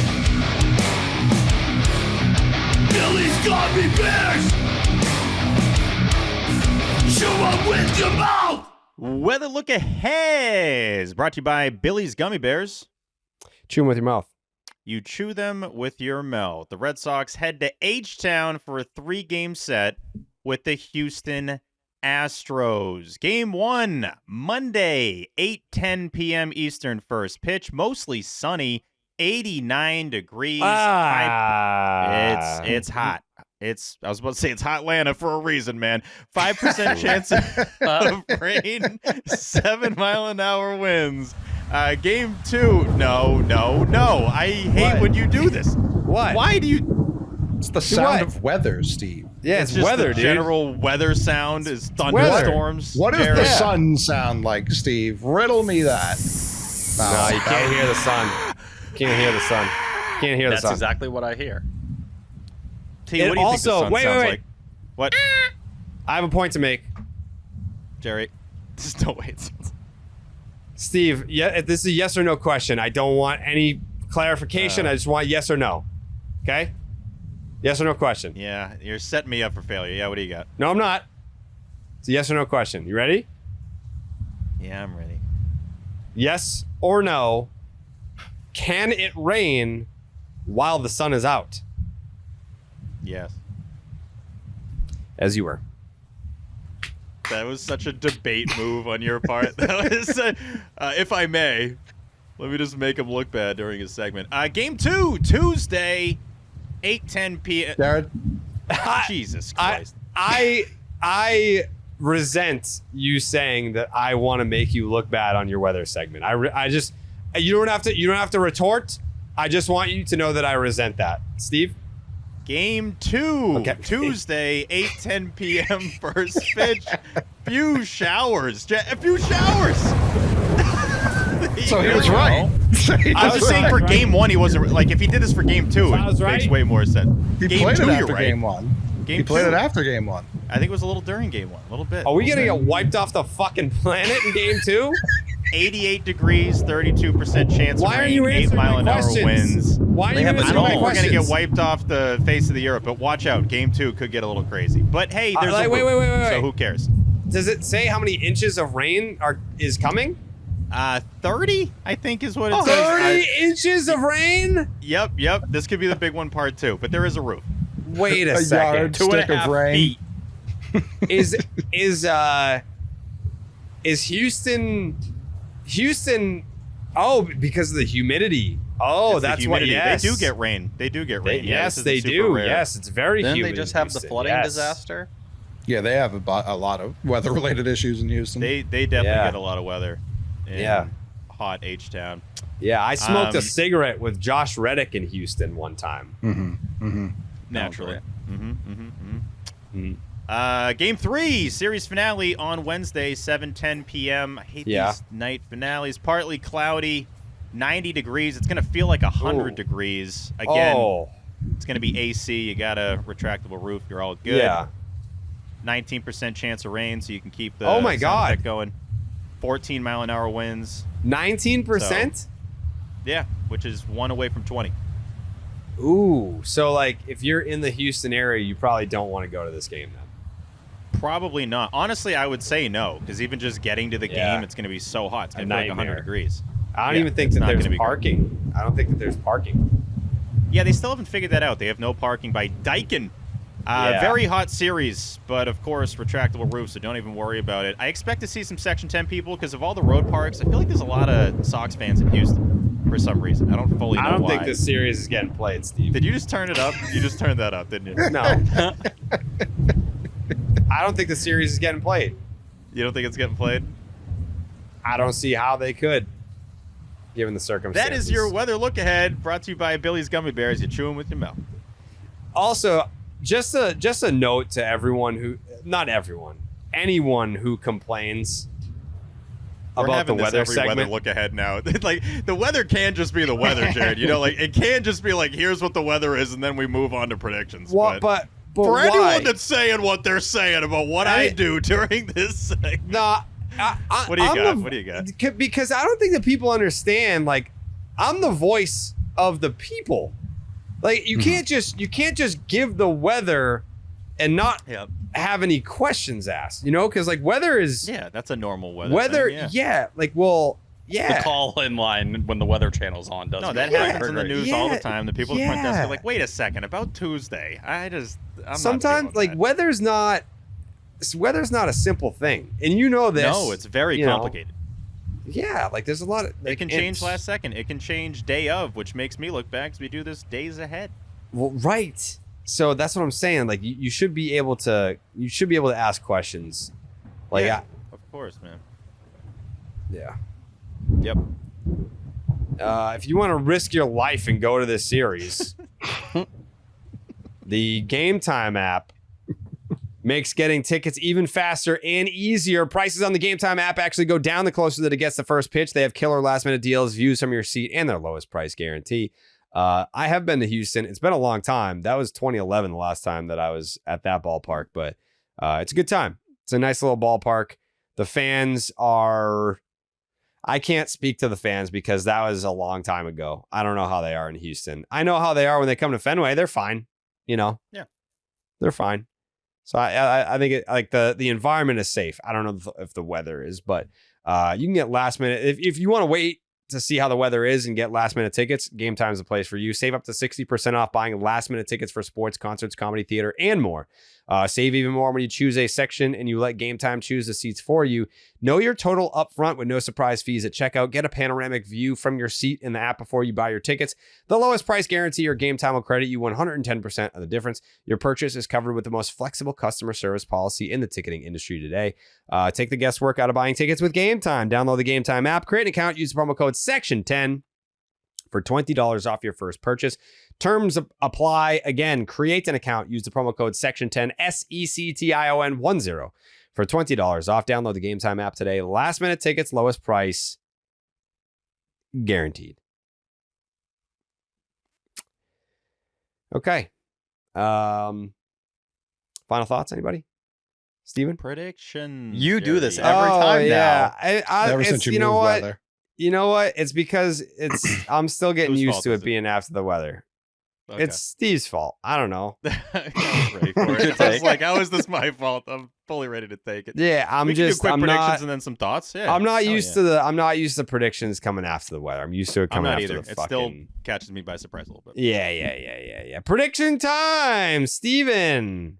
Hell yeah, dude. Second to last road series against the division leader this year. The only other one is in Toronto, and maybe they won't be a division leader by then. You know what I'm saying, Jared? Astros and Red Sox, super fun fact, have the same amount of hits this year, tied with 1,034. I know we all knew that. This series could be big for playoff tiebreakers. You never know. Stros have a half-game lead on the Mariners in the AL West, so who knows what happens with the wild card. Red Sox 3-0 against the Astros this year, so they got to win one game to own the tiebreaker. I'm very prepared to be annoyed by the Dustin May start. I might hate him. We'll see. That's on hold for now, but we're going to see how that goes. Walker Buehler, I think I mentioned this earlier, but the exact ERA since the start of July is a 3.27. Jerry probably had something about that already, but it is misleading because the Red Sox score a lot of runs for him. But yeah, Walker Buehler in the finale. I'm a smidge worried about that. Back-to-back good starts for him doesn't happen too often. Kind of wish Crochet was going in that finale so you get the getaway day Crochet, which is always a fun thing. He seems to win all of those starts. The Red Sox surprisingly haven't lost a series in Houston since 2021. That blew my mind a little bit. I got him winning 1 out of 3. I don't feel super great about this series. I haven't done 1 out of 3 in a while. It's not the end of the world if they go 2-4 in this trip, but I at worst kind of wanted 3-3. So I hope I'm wrong here. We'll see. I think you're gonna be. I hope so. Yeah, I think you're gonna be way off. Way off. Yeah, I think you're gonna look like a fucking idiot at the end of this one. I'd be fine with that. Yeah, I just, it's just how I feel. But I'm saving my prediction for the end. Jake, what do you got? Should be a pretty easy sweep if we can get through the Category 5 hard game in Game 2. We have the playbook from last weekend, swept the Astros, so really just got to run that back. Yeah, I agree. And that makes the most sense. So thank you for bringing some levity to the situation, Jake. T? Yeah, I think I'm going to go 1 out of 3 as well. I love Crochet in the first game, but the Astros are third in all of baseball in OPS against left-handed pitchers this year, so it will not be easy. But Kristian Javier coming back for a start in the big leagues in quite some time, I think should be a pretty good avenue for the Red Sox offense to do their thing. Spencer Arrighetti, I'm still traumatized from what he did last August against the Red Sox. I think it was 7 innings and 2 earned run when you were in a spot where you needed wins at that time. And I didn't love how Dustin May looked. Put him against the Astros offense. I don't really like that either. And while Hunter Brown was really good last time, I think it's a good sign that the Red Sox will see him again this soon. Hopefully that allows them to score some runs. But with Walker Buehler on the other side, I can't feel confident in that game. So give me 1 out of 3. McMahon? Yeah, I'm going 2 out of 3. It's not an NL team. They used to be. Currently an American League team. The Red Sox, good against American League teams, bad against good NL teams. So 2 out of 3. Okay. Bregman Ketchup is my vote ahead of the series. Yes. Okay. 2012, they were in the NL. That's crazy that it went that late. Gary? They're also 26 and 32 on the road, the Red Sox right now. Yeah, not great. I think they get swept in this one. I don't think that I don't think that they win a game in this one. So I hate disagreeing with Jake. I really do. I don't. Hey, you guys have not been seeing eye to eye recently. No. I think I got it as they do not win a fucking game in this series. And may God have mercy on their souls. They'll never hold a lead. No, I don't think so. No, they might not score a run. So it's kind of tough to have a lead when you don't score any fucking runs. So yeah, I don't think they win a game in this one. But yeah, we'll see how that stacks up on the other side, right? We'll take stock of that on Wednesday night after I do the baseball hour on 98.5, the motherfucking Sports Hub, right, T? Hell you yeah, and me baby. this Wednesday night. Little baseball hour action together. Wow. Me and T. Live in studio, huh? Exactly. I think Tuesday I got the views. Wednesday I got baseball hour with T. It's a big fucking week, man. What else do I got? What other shit I got to do this week? Friday and Saturday at Fenway. Friday, Fenway. The beatdown of Roman Anthony Friday night.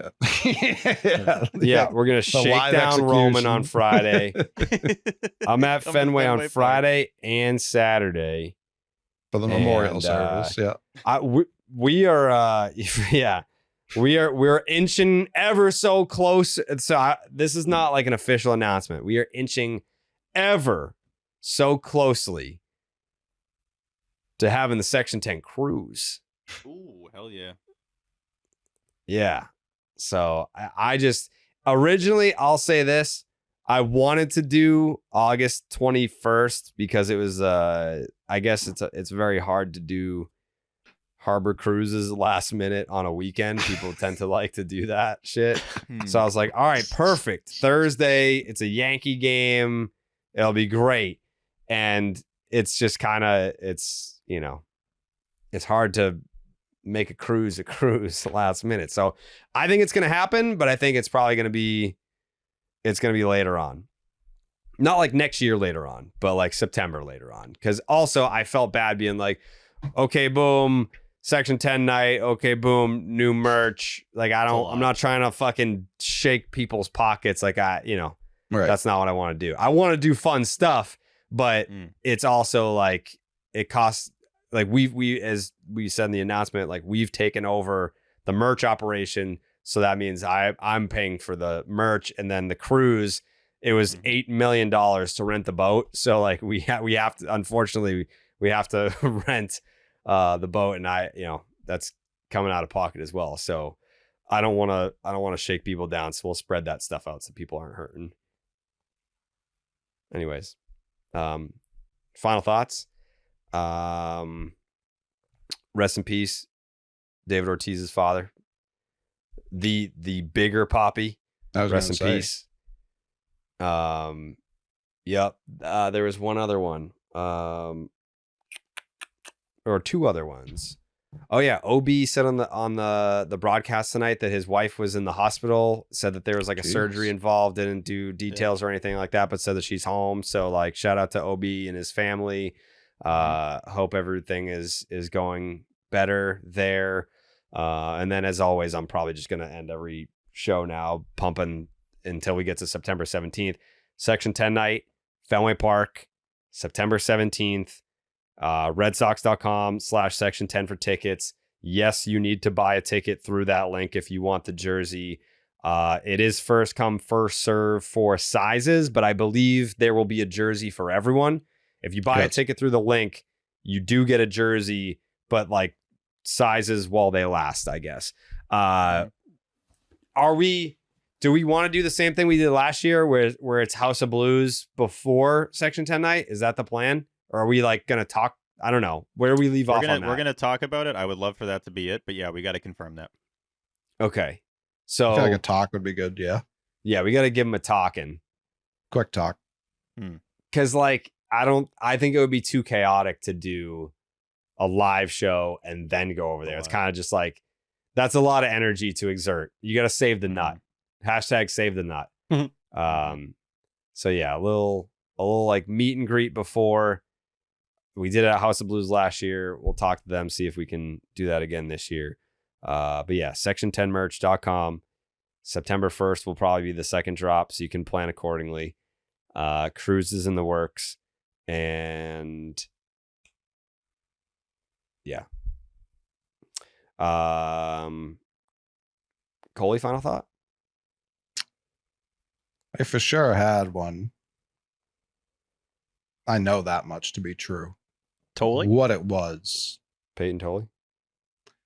No.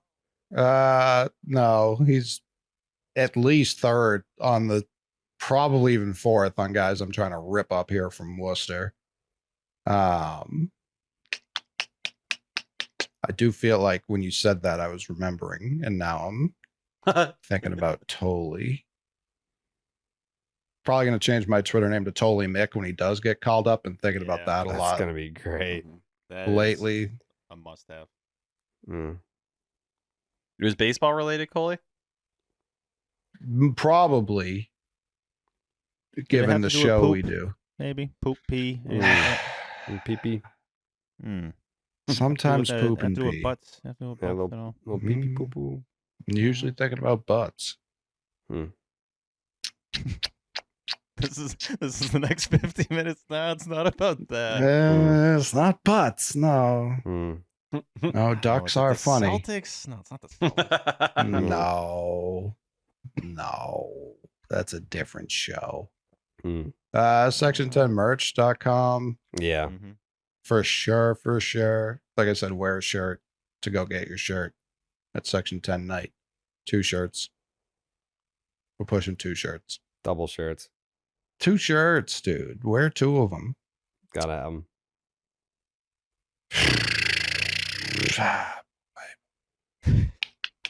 I just noticed that Chipotle follows me on Instagram. They have 1.5 million followers. They're only following 312 people, and I'm one of them. And what a flex. I do not follow Chipotle back. Maybe Wow. you'll get one of those cards. Hmm? They have like the forever free Chipotle card. Yeah. It's like the MLB 10-year of service time card, but for Chipotle. Oh, I'd love to have one of those. I love Chipotle, but I don't know. When the fuck did the Chipotle follow me on Instagram? Probably a while ago. Yeah, maybe. I don't know. Steven, final thoughts? Yeah, dude, the Red Sox are in the championship, bro. That is the Cape League. The YD Red Sox taking on the Bourne Braves. Oh, shout out to the Bourne Braves. Back to back to back. Three-peat? What? Wait, what? The championship is starting on Monday. I know. I'm saying the Bourne Braves have a chance to go back to back to back. Nah, Harwich shut that down last year. If they did win last year, this could have been a four-peat. Nah, dude, that's my team. Harwich No, Mariners, fuck come you. on now, bro. Yeah, no, Fuck Bourne you, Braves bro. is my No. team. Fuck you, dude. No, fuck you. The Bourne Braves are my No, team. dude. No, What? Fuck you. I'm sending it right back. Oh, Harwich, fuck you, dude. Yeah, Bourne Braves. Bourne Braves is my team. Yeah. Fuck you. Right back to you. Yeah. I Ben had the Bourne Braves, dude. Shitting Classic me? Cape League double birds Yeah. flip off match. Yeah. But yeah, YD Bourne should be exciting. I'm a little upset because Katuitt blew it in the 9th, and I wanted YD. Katuitt blew it. Katuitt blew it, dude. That's going to be the Yeah. headline on the Right. Cape League paper. Yeah. I'll be writing. But yeah, it go tonight. YD. Pulling for YD. Chris Sale played Yeah, for go YD. Bourne Walker Braves. Buehler Go played Bourne. for YD. Go They haven't Bourne. won a Cape League title since 2016. So Oh, what a bunch of losers. hey, Bourne has won more recently. I'll give you that. Yeah, no shit. Also, shout out to All we do Aaron is Boone. win. Want to give a shout out to Aaron Boone. He Yeah? passed Alex Cora today for Whoa, the most I don't know manager what else, ejections in baseball. This with year? 5. Yeah, this year. Cora had I didn't 4. realize Corey got tossed that many times. Yeah, he snuck He had in a 4, so stretch. they When both, they were he was bad, really he was on on a very run. upset for a little bit for like a week and a half. We all yeah. were. Yeah, like 2 weeks. I think he Yeah. stacked up at least 3 out of those 4. Yeah.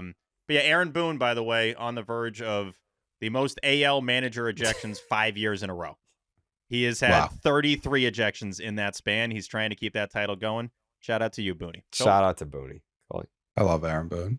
That's my Me guy. too. I forgot I had breaking news earlier, several hours ago now. Someone earlier asked me for my projected rotation next year, as one does. For Amber. And someone replied with Hunter Dobbins because I had left him out. And I said, I did forget about Dobbins. I wish we had Dobbins right now. And someone replied to that, will Dobbins even be ready next year? To which Hunter Dobbins replied, yes. So breaking news, Hunter There you Dobbins go. will be back next year. Wow. Nice. All right. Shout out Hunter Dobbins, man. Shut him out, dude. Dog. Yeah. Shout out, dog. He'd be great on the pod. Big time. Be a good H offseason bags, pod. H Dubs. classic Dobby? H bags, Dobbsy, bro. Yeah. big D bones. D Bones, dude. You know him, you love him. Bags, did we get an update on your Twitter handle yet?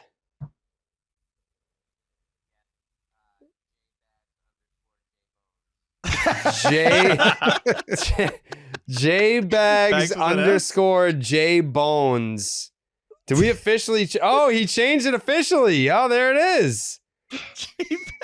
J Bags underscore J Bones is the new Twitter. Give him a follow, man. Shout him You out. have to shout him out. Yeah, get on Twitter. J Bags underscore J Bones is the new Twitter handle. Dude, he's following a K and he's got a K followers. We got to double that at least. Yeah, Triple that. dude. Yeah. Yeah. Bags 2K. Shout out Bags to Jake, by the 2K. way, for putting the period before at J Bags with the Z, Yeah. saying fuck off so Yeah. everybody saw. Yeah. Had to let him know. Bags 2K, I don't hate either. Like he's he gets an Bags update every year. 2K. Like a Detroit rapper. Bags 2K. That's a great. Yeah. Yeah, maybe we just Bags with a Z. That handle's about to blow up. Bags 2K. That could work. Bags 2K goes crazy. Bags with a Z 2K, I believe is available. It's up to you. It's up to you. I don't. The only time Bags 2K has ever been tweeted is when it's like the end of a hyperlink and it's just random nonsense. That's the only time. BAGZ 2K. BAGZ 2K. Like, there's no way someone's spelling this out.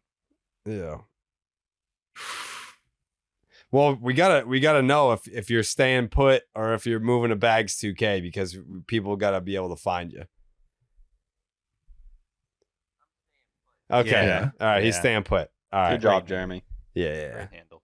Yeah. I love that. T, final thoughts? Yeah, we had our first Peyton Tolley start today down in AAA. First inning was definitely a little rough. Mikey Romero should have turned a double play that got him out of it with no issue, or at least no earned runs. After that, grand slam, 2-run blast. But went on to toss 4 scoreless innings after that. Finished with a line of 5 innings pitched, 7 hits, 5 earned, 6 runs, 3 Ks, 1 walk. Racked up 14 whiffs, 10 on the 4-seam fastball alone. Velocity maxed out at 97.7. But outside of that first inning, which he shouldn't have given up a run in the first place, really good after that. Settled in nicely. Good maturity for a guy that a lot of guys, if you got smashed around like you did in that first inning, it kind of goes off the rails. He found a way to settle in and get the job done. I'm going to have a piece dropping tomorrow that's highlighting not only him, but Sandlin, Connolly early. Sandlin's now made 2 relief appearances since moving to the bullpen for the stretch run.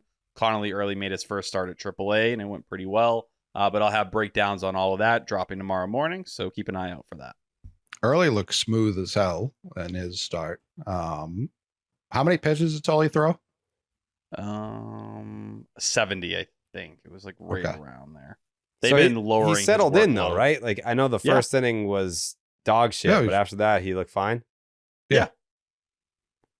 Talking to someone who was down there, spoke highly. Said it was much more impressive than the line indicated. I was watching it on Nesson, and Jimmy Stewart, my eyes. is that the agreed. person you talked to? That was not the person, even though I did talk to him. Was his name mentioned in the show already today? Correct. I do love T dropping it. Hey, talking to somebody down there. Just wanted to report. There you go. We're all talking. Was Ian Kundle there? Yes. Yeah. Ian's down Yeah, there. yeah, He'll be on Tuesday on the baseball hour with me as well. Ian Kundle. Ian Kundle. Shout him out. The GOAT himself. Unbelievably busy day for Jerry on Tuesday. People just don't even know what's coming. Me? Mm-hmm. Oh, you got stuff going on Tuesday. You told us. The amount of stuff you got going on Tuesday is great.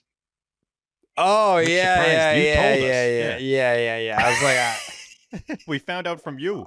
you just made me so nervous. Sources I are was telling like, me. Fuck, I don't want to do something I don't want to do on Tuesday. But you want to do this. I want to do this bad. Mm-hmm. I'm doing it for you.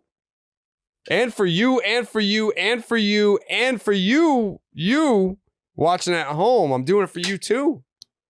What I'm doing on Tuesday, or starting to do on Tuesday. It's so crazy that there's no way it's done in a day. There's no way it's done in a day. No way. But I'm doing it for you. Jake's takes? Construction starts Tuesday. He's doing it for you. I'm doing it for you. Okay? And don't you dare thank me for it, because wouldn't dream of it. No, I don't want to hear it. I won't accept it. Not interested in it. Give a the big only one of thing I'm these. interested in is doing it for you. That's it. That's the only thing I give a fuck about right now, is doing it for you. And you, and you, and you, and you, and you. That's it. Don't thank me. But when the time comes, and you know what it is that I'm doing for you, and you see it, and you're like, It'll be done. Yeah. I mean, done did it. The things that I'm thinking about right now, I'm gonna do stuff on Tuesday. There's a chance that we do even more than what I think about doing on Tuesday. So it might not stop the doing it part. So just think about that before you thank me, and don't you even think about thanking me. I don't want to be thanked. Won't happen. All right. We were supposed to do the podcast at 8 p.m. We basically got in the studio at 8 p.m. I told Train, I was like, they lost the series, so we'll probably be done by like 10. And she's like, there's no chance you'll be done before 11. It's midnight. We haven't finished a podcast before midnight on one of these nights in a very long time. Yeah. It's not a 4-hour pod though, right, Jake? No. Looking at 310 right now. Yeah. 310. Hey, T. Best pod to ever do it. Shout out TC. Congratulations on 30 years. We're gonna we'll be back on Wednesday night, Thursday morning for you guys. It's incredible. Thursday morning for you guys. Thanks for watching and listening. Section10merch.com, redsox.com/section10. We'll see you there. Go Sox. Ba-doop, doop, doop. Buenas noches, amigos.